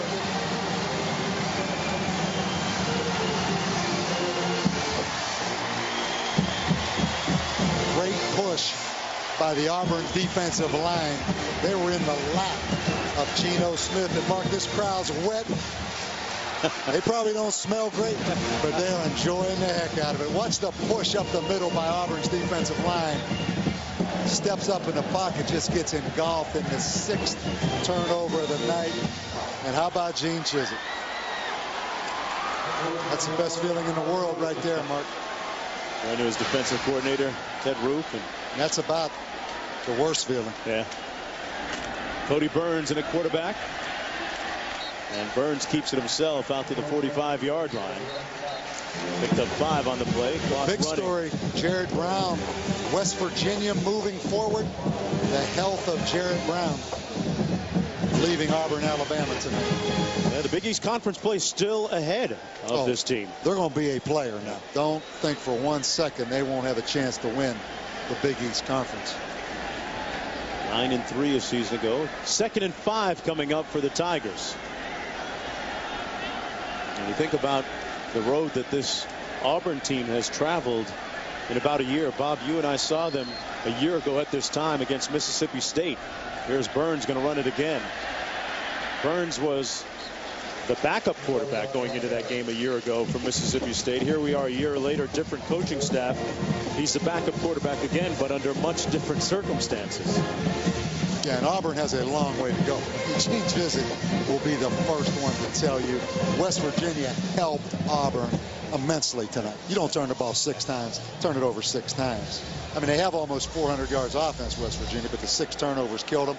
But what a positive start, because now those players, they buy into what you're selling if you're Gene Chizik, because it all comes down to success, Mark. He likes to use the analogy of stocks, telling everyone he's going to be a little cautious about buying stock in Auburn. A sack that time on Chris Todd by Sidney Glover, but the Tiger portfolio looking a little bit brighter after tonight's performance. Under a minute to go with 55 seconds to play. As for the Mountaineers, this is what they'll be facing in the ensuing weeks. Still a long way to go. This college football season still in its embryonic phases. Colorado bounced back today. Shut out Wyoming. Then you see Syracuse, Marshall, Connecticut. I mean, they will be right in the middle of it. And all of a sudden, Cincinnati, huh? The Bearcats, the team to beat in the Big East, got a big win, I believe, tonight out at Oregon State in Corvallis. Tony Pike, one of the top quarterbacks in the nation, and Hilliard at receiver. Mark, you know, people probably get tired of hearing from us how unique the Southeastern Conference is. But that rainstorm tonight, and then the reaction of these fans by sitting through that rainstorm, the music playing, they're rocking. That's another reason it makes this conference unique, because they didn't bail out of here, and it rained about as hard as I've ever seen it rain. Yeah, the game, if you're just joining us, was delayed for a little over an hour.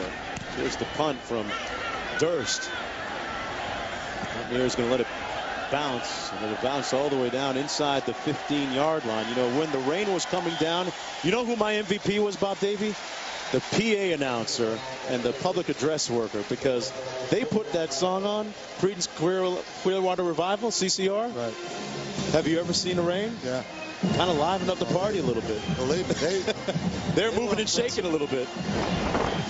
Yeah, here it is. I mean, this is in a torrential downpour right now. You're not going to ask me to sing that song. But it really is. It's exciting to see, isn't it? I mean, when you talk about an event, these college football games are events now. Gene Smith back in the ball game after the interception, completes this one to Jock Sanders.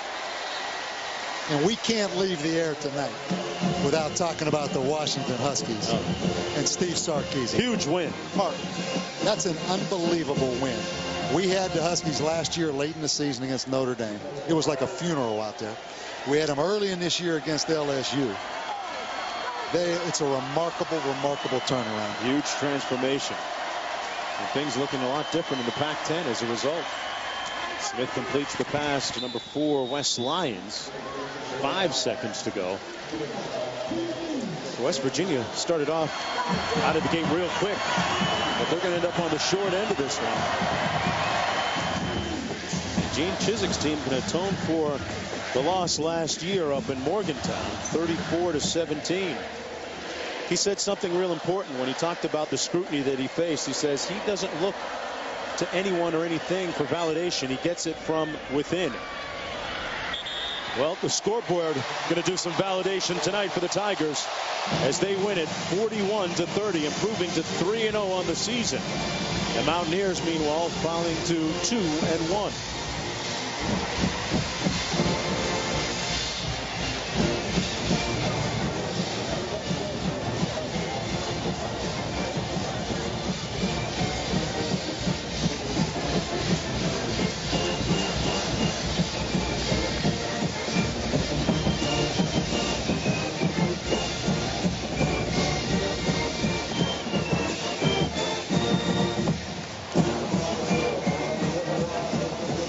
Turnovers, the story of the night. Mountaineers had way too many of them, including some very untimely picks that led directly to points for the Tigers. Once again, the final score, Auburn winning it 41-30. Coming up next, NHRA Carolinas Nationals qualifying. There's been a presentation of ESPN, the worldwide leader in sports. Stiff neck for one coach and all smiles for the other. For Bob Davie and the rest of the gang, I'm Mark Jones. So long, everybody, from Auburn.